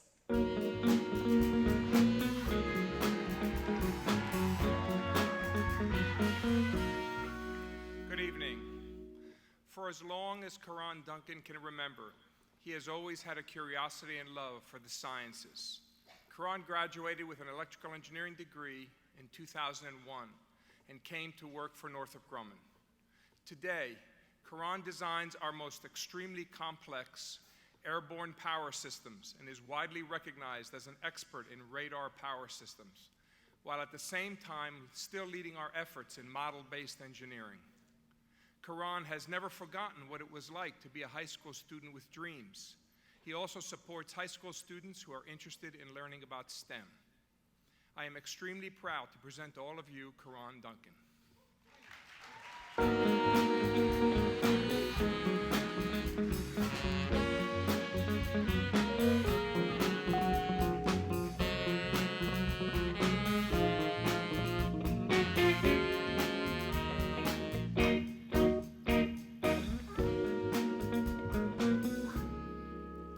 Good evening, everyone.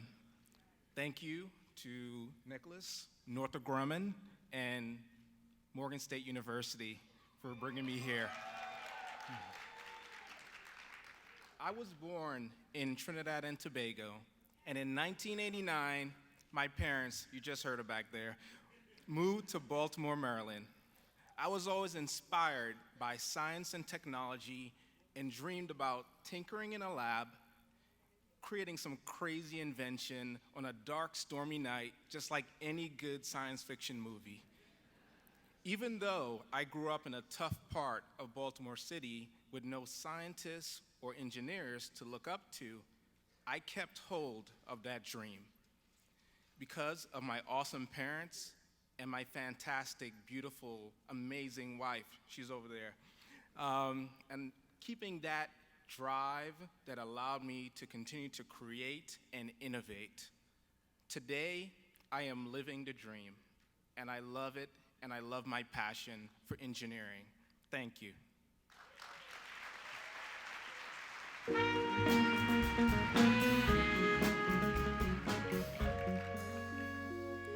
To introduce the Professional Achievement and Industry Award, please welcome to the stage the Chief Technology Officer and Senior Vice President of Engineering, Test, and Technology for the Boeing Company, Dr. Greg Hyslop.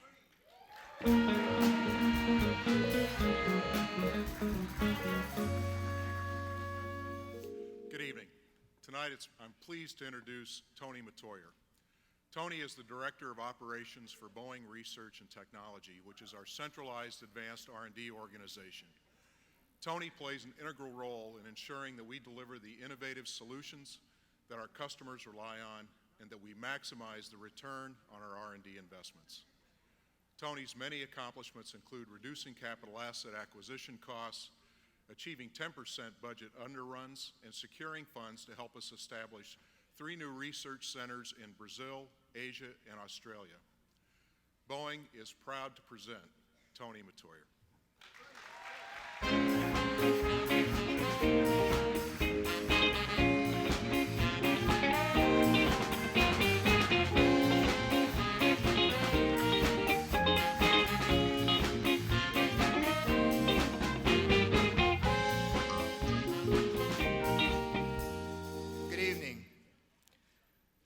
I only experienced real growth when I had the courage to step outside of my comfort zone.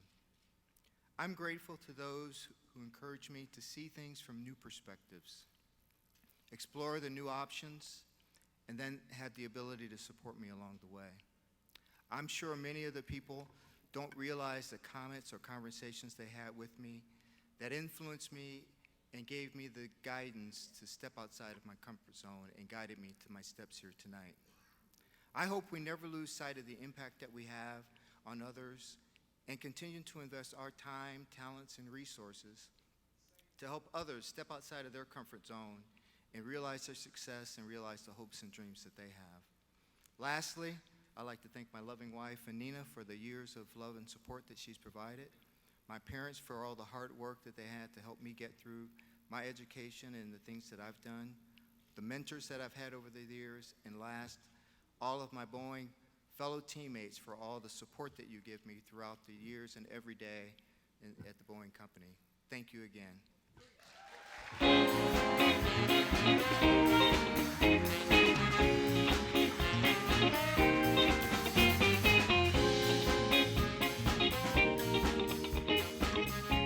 Please welcome back to the stage last year's Black Engineer of the Year, Corporate Vice President and President, Northrop Grumman Technology Services, Dr. Chris Jones. Thank you. And I'll tell you, I've been to this event for a number of years, and each year I say, it won't get any bigger. This is the best it's ever been. And I would say once again, thanks to Career Communications Group and BEYA for hosting an outstanding conference again this year. So the first thing I want to do, let's give them a round of applause.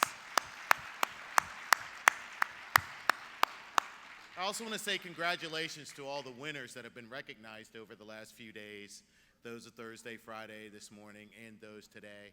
And thanks to them, their dedication, perseverance, and hard work was what resulted in them receiving such a prestigious award from such a prestigious organization. And thanks to their family and friends for all the support that they've provided to allow all those award winners to be successful. And so it's been about a year since I received my award in Philadelphia, and it's still a very humbling experience for me. And a lot has changed since then, but a lot hasn't changed. It's organizations like BEYA that allow people like me, by providing the support and sustainment required in my education, to achieve what I've been able to achieve. And it's these type of organizations that we continue to need. BEYA provides outstanding support and leadership in the STEM fields.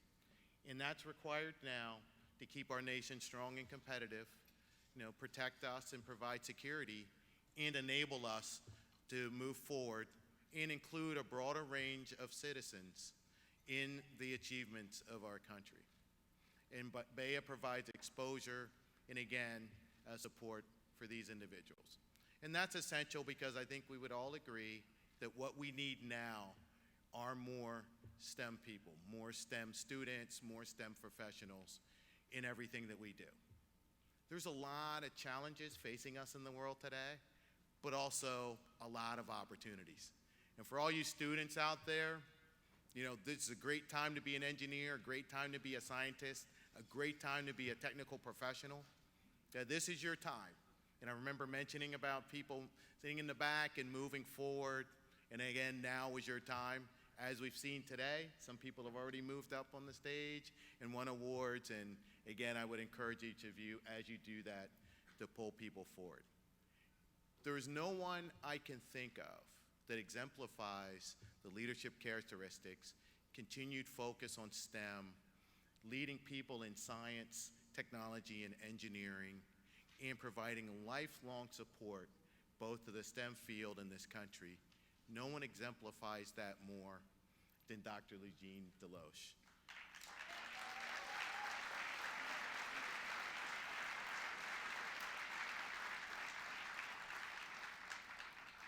He's made so many contributions over the years in the field of engineering and science. I am humbled and honored to pass on the torch to Dr. Deloche.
Now let's welcome two great ladies to the stage. An inventor, a theoretical physicist, credited with advancing science, and the president of Rensselaer Polytechnic Institute, Dr. Shirley Ann Jackson, and the provost and senior vice president for academic affairs at Morgan State University, Dr. Gloria Gibson.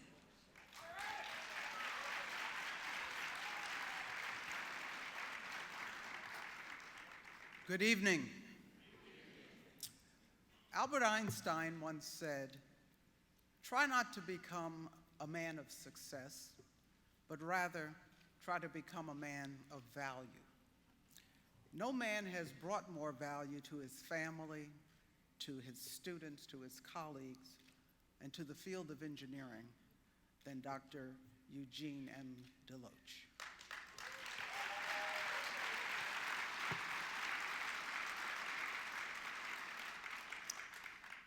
Jean grew up in a family of 11 children, 6 girls and 5 boys, where education was paramount.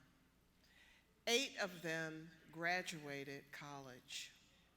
The son of Josephine and Paul DeLoach, he considered his dad the most influential person in his life. Working 16-hour days at the Robert Garrett paper mill in Piermont, New York, his dad never missed a day on the job in 50 years.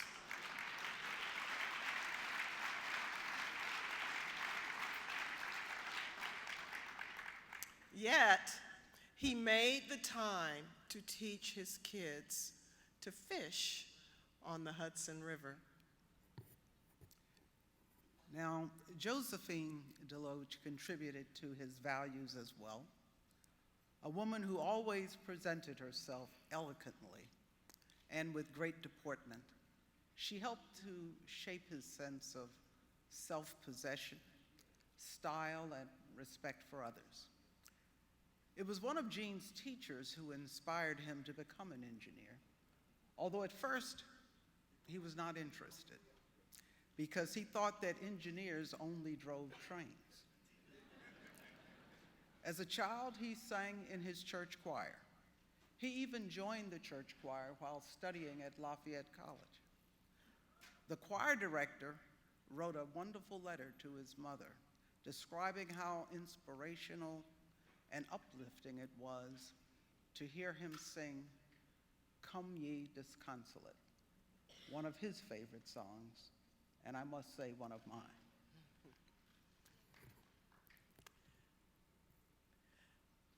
Not one to let the grass grow under his feet, he was a member of the cross-country and track teams, and in 1959 was Mid-Atlantic Conference half-mile champion. Woo! His value, his presence, his dedication, and his commitment would continue to grow within his schools, his community, and ultimately his country. His achievements in the field of engineering and engineering education have garnered national renown. Here is what President Barack Obama wrote to him last year in a letter congratulating him on a transformative 50-year career in education. And I quote, "By breaking through barriers and expanding possibility, you have set a powerful example. Through your endeavors to shape a future that reflects our diversity as a nation, one in which all of our young people have the chance to pursue their passions in any field of study, including engineering. You have helped to bring about progress now and for generations to come." That is what he said.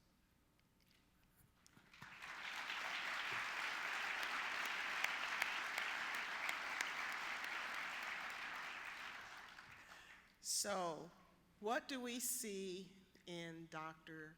Jean DeLoach? An icon. For a half-century, Jean, or Dean D, as he is known on campus, has been at the forefront of progress in America for minorities in science and technology, and is credited with producing more Black engineers than any other individual in the history of American higher education.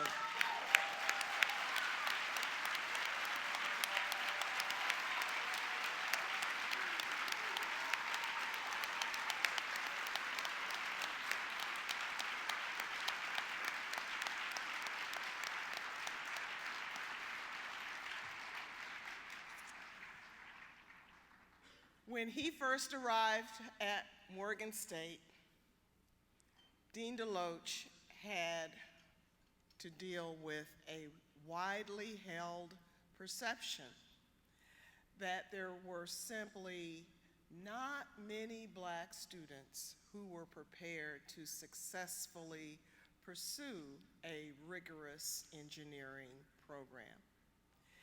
He set about recruiting faculty members and put in place initiatives such as an effective pre-college summer transition program to ensure that students began their college careers on a strong footing.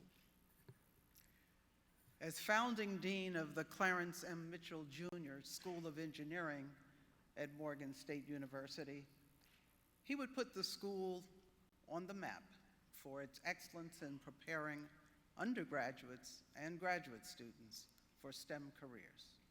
He worked to develop special courses that taught introductory subjects such as mathematics and physics in innovative ways. As a result, Morgan engineering students historically have had the highest average graduation rates on campus, and as one who educates engineers, that's a big deal.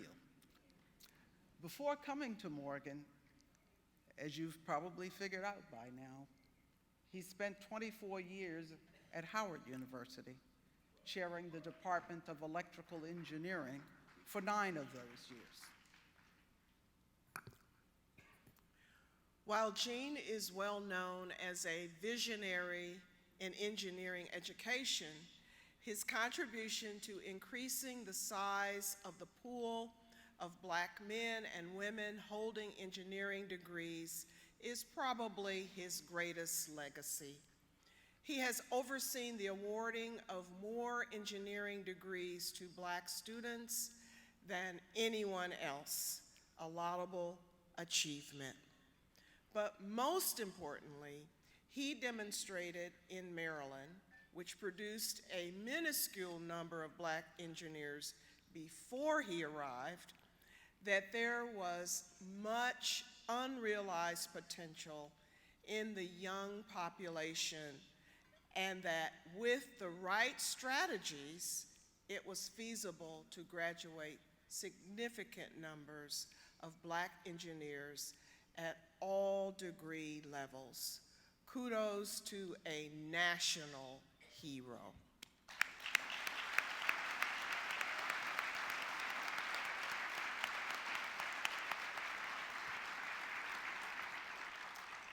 In Dr. Gene Deloach, we have a true leader.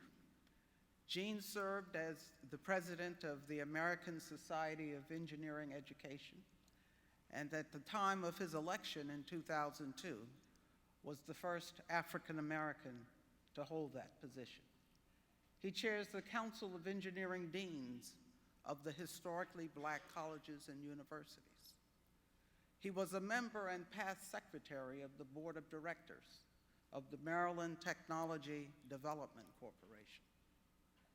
And Dr. Gene Deloach co-founded BEYA, the annual Black Engineer of the Year STEM Global Competitiveness Conference, which proudly honors him this evening.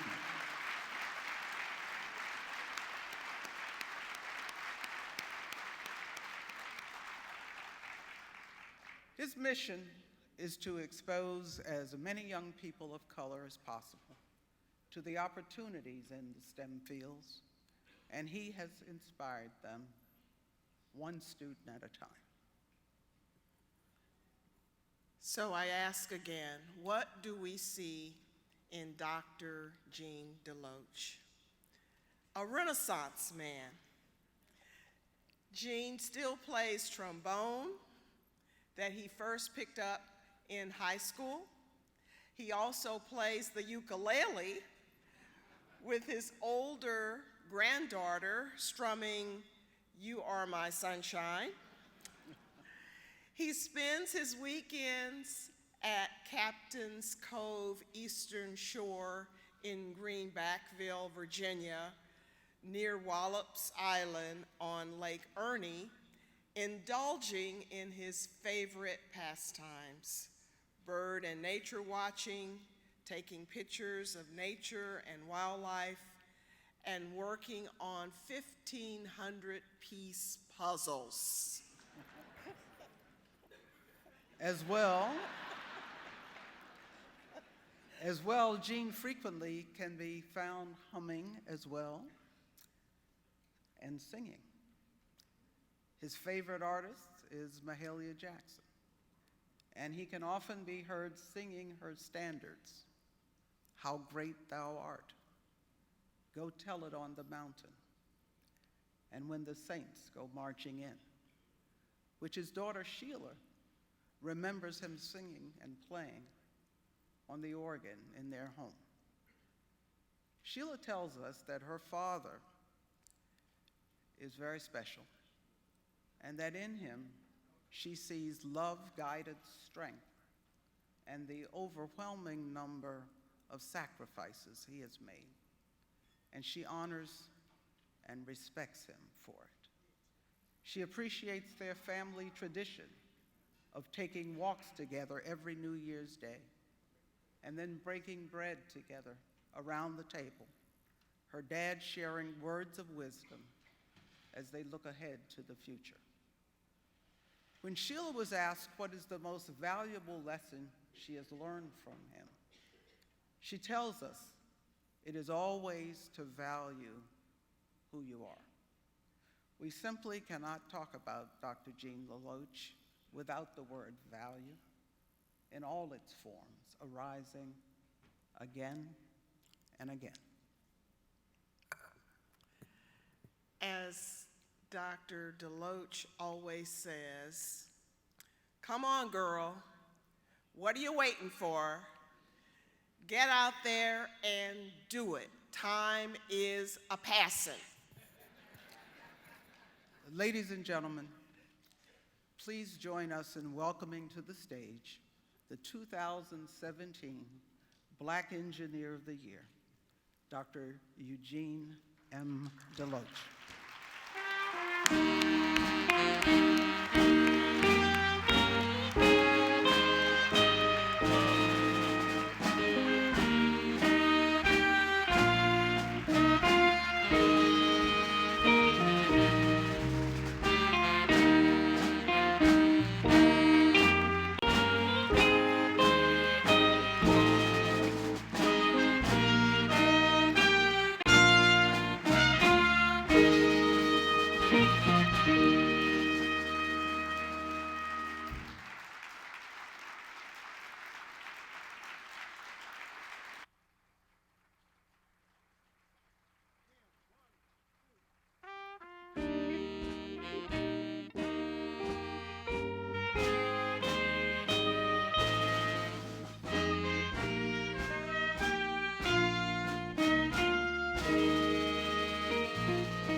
Well, these teleprompters are blank.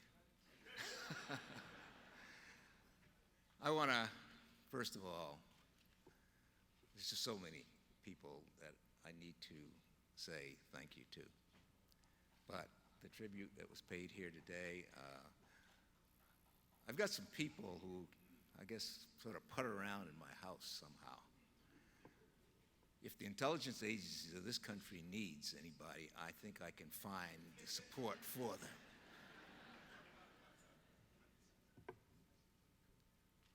I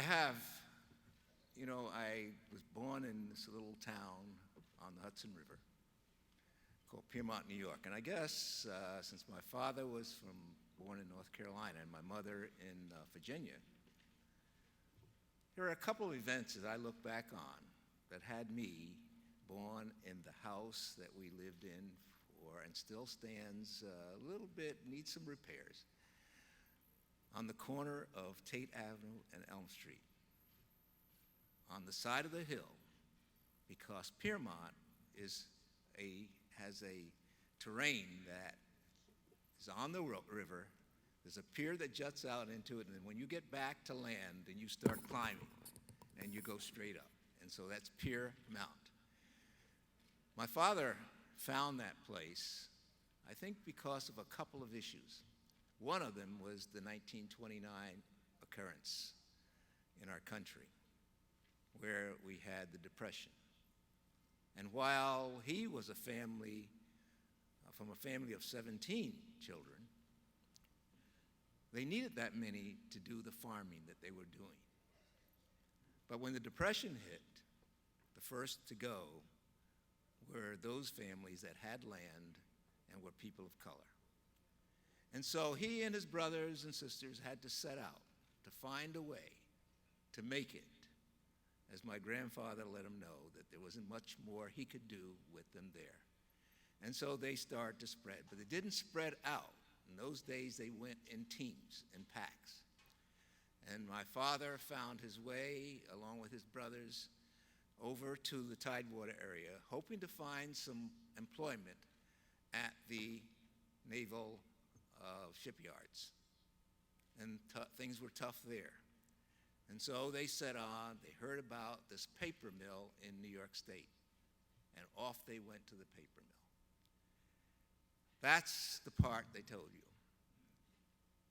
The other part is that I was sandwiched between that occurrence and the Second World War. And I remember vividly the times when, and I didn't know reason why, but the times when we had to have these dark shades and we had the air raid drills and pull the shades down and make sure there wasn't a crack, because if the air raid warden saw a crack in there, you would have possibly be fined, I don't know. But those two things found me at this small town on the Hudson. Henrik Hudson sailed that river, and inland there was the Tappan Zee Indians. And then we look at a place called the 76 House, where George Washington made a pact. And there are a lot of things about that area, but the one thing about that area, there were just not very many people that looked like me. But I didn't know any better. I mean, that was it. And I think, in a sense, that one of the reasons why we were able to successfully do what we did, and my sisters are back there, I've got 3 of them back there. My oldest sister, she's the first up-close black teacher I ever knew, because she had an opportunity to go to travel by bus to New York every day, some 25 miles, to go to Hunter College and get a degree. My older brother and my older sister attempted to get college degrees, but things were very tough and they could not do that. But later in life, they did. I want to tell you that, you know, my dad and my mom, I know they're looking down. My mother was a praying mother. I think some of you know what that is. And my dad was a working dad. And I think that prayer kept him going out to work, because how could we have made it outside of the Depression and in the Second World War? I remember we had stamps, and one thing about that area, they were very patriotic. Every day, if you could find a penny, you took it in and you got a little stamp, and these stamps would go in a book. And in that book, we had characters. Characters, one was named Tojo, one was named Hitler, the other was named Mussolini. And what we were doing, we would put those stamps on there, and if you fill out a whole page, when you bought your stamps, you had a flag, and you walked around in the first grade, in the kindergarten first grade, and you'd sing this song. I don't know if I should sing this song, but it was a song that said, "Buy war bonds. You help to lick, and you help to lick too if you buy war bonds." And that was something that the spirit was there. But I want to say that that little town and the people who taught in that town did not make a difference of who you were. They just taught you. It wasn't the science teacher that told me about engineering. It was not the math teacher. But they were a pack. And the math teacher, the science teacher, the technology teacher and the French teacher all ran in a little pack. And the French teacher came to me one day and said, "Gene, have you ever thought of being an engineer?" Well, she had peeped my whole card because she knew what I was doing in science and she knew what I was doing in mathematics. And I told her, no, I had not thought about being an engineer, and you heard why. But I then thought, because I liked that teacher, I thought I would do some research. And from 1952, which is what? Oh, gosh. You go figure it out. 1952 to today, she is the person, and God rest her soul, wherever she may be. Teresa Levesque was the one that turned me on, and I never gave up the desire to be an engineer. Now, I only say that because it was a statement by a person, an individual, that looked me in the eye, who I liked, and she liked, I guess she liked me. And we bonded. But you never know what you're going to say, and when you say it to someone, especially to students that are sitting back there, that will turn their whole life around. And that's what it did for me. So I want to say that. I want to say, thanks to my family that's back there, we've got a cadre, they're out in left field, I apologize. But these are paid seats up here.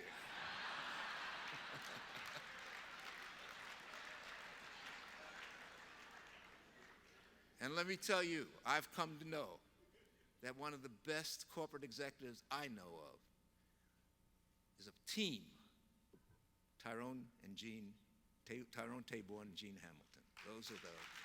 That's a tremendous small business. And they are a super team, but they're doing good work. They're doing God's work. I also want to thank the people who pre-roasted me, whatever that was. But I'm so honored. You know, Shirley Jackson was on the stage as our black engineer. 17 years. She broke the glass ceiling at RPI. And she's still there 17 years later. She's a tough cookie, but she's smart. She is real smart. Nuclear Regulatory Commission had to have her on their team for a while because she knows that stuff backwards and forwards. There's so many people, but I especially want to thank those who are up here today who represent both Howard University, Morgan State University, all HBCUs, all higher education institutions. Having been the president of ASCE, every dean in the country was a member of that. We have so much work to do, and we got so much raw material to work with. Why don't we just call it quits in terms of talking about these kids in the inner city, that they cannot do it? Why don't we just get together? If I could just get a smidgen of something like $40 billion, I'd turn this whole thing over overnight. Just a smidgen. I want the crumbs off the table.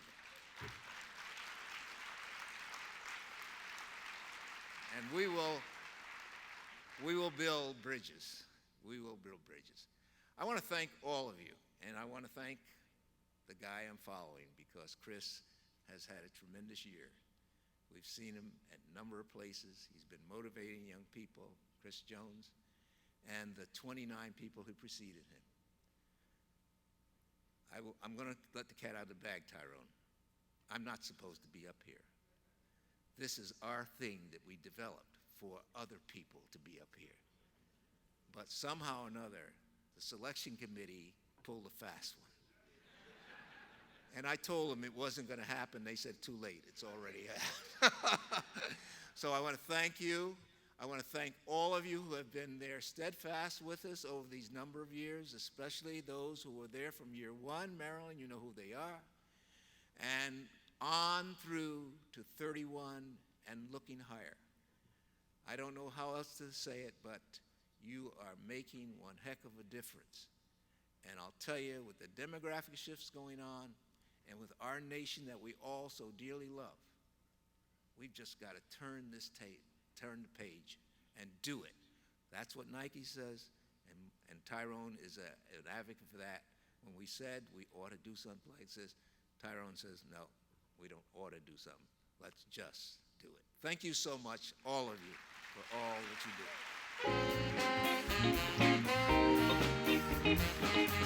do.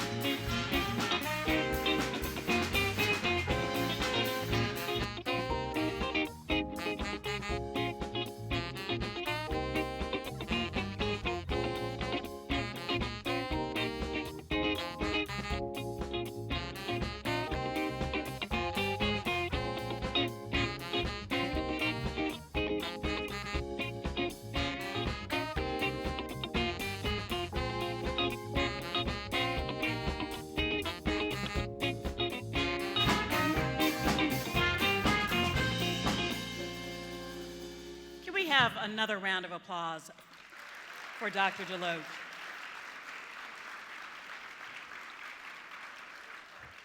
And I'd like to give the family of Dr. Deloach, I don't know where you are, but could you please stand up? There you go, look in the back. It takes a village. And what an honor for all of us, and what a nice treat for Dr. Deloach, the marching band from Morgan State University under the direction of Melvin Miles. You did your thing tonight. It has been an honor to be your MC again this year. I would ask you to please join us next year right here for BEYA 2018, the weekend. Put it in your little calendars right now, February 8th to the 10th. We'll see you next year. In the meantime, we're going to see you at our after party. It starts right now in the Maryland room. Thank you and good night.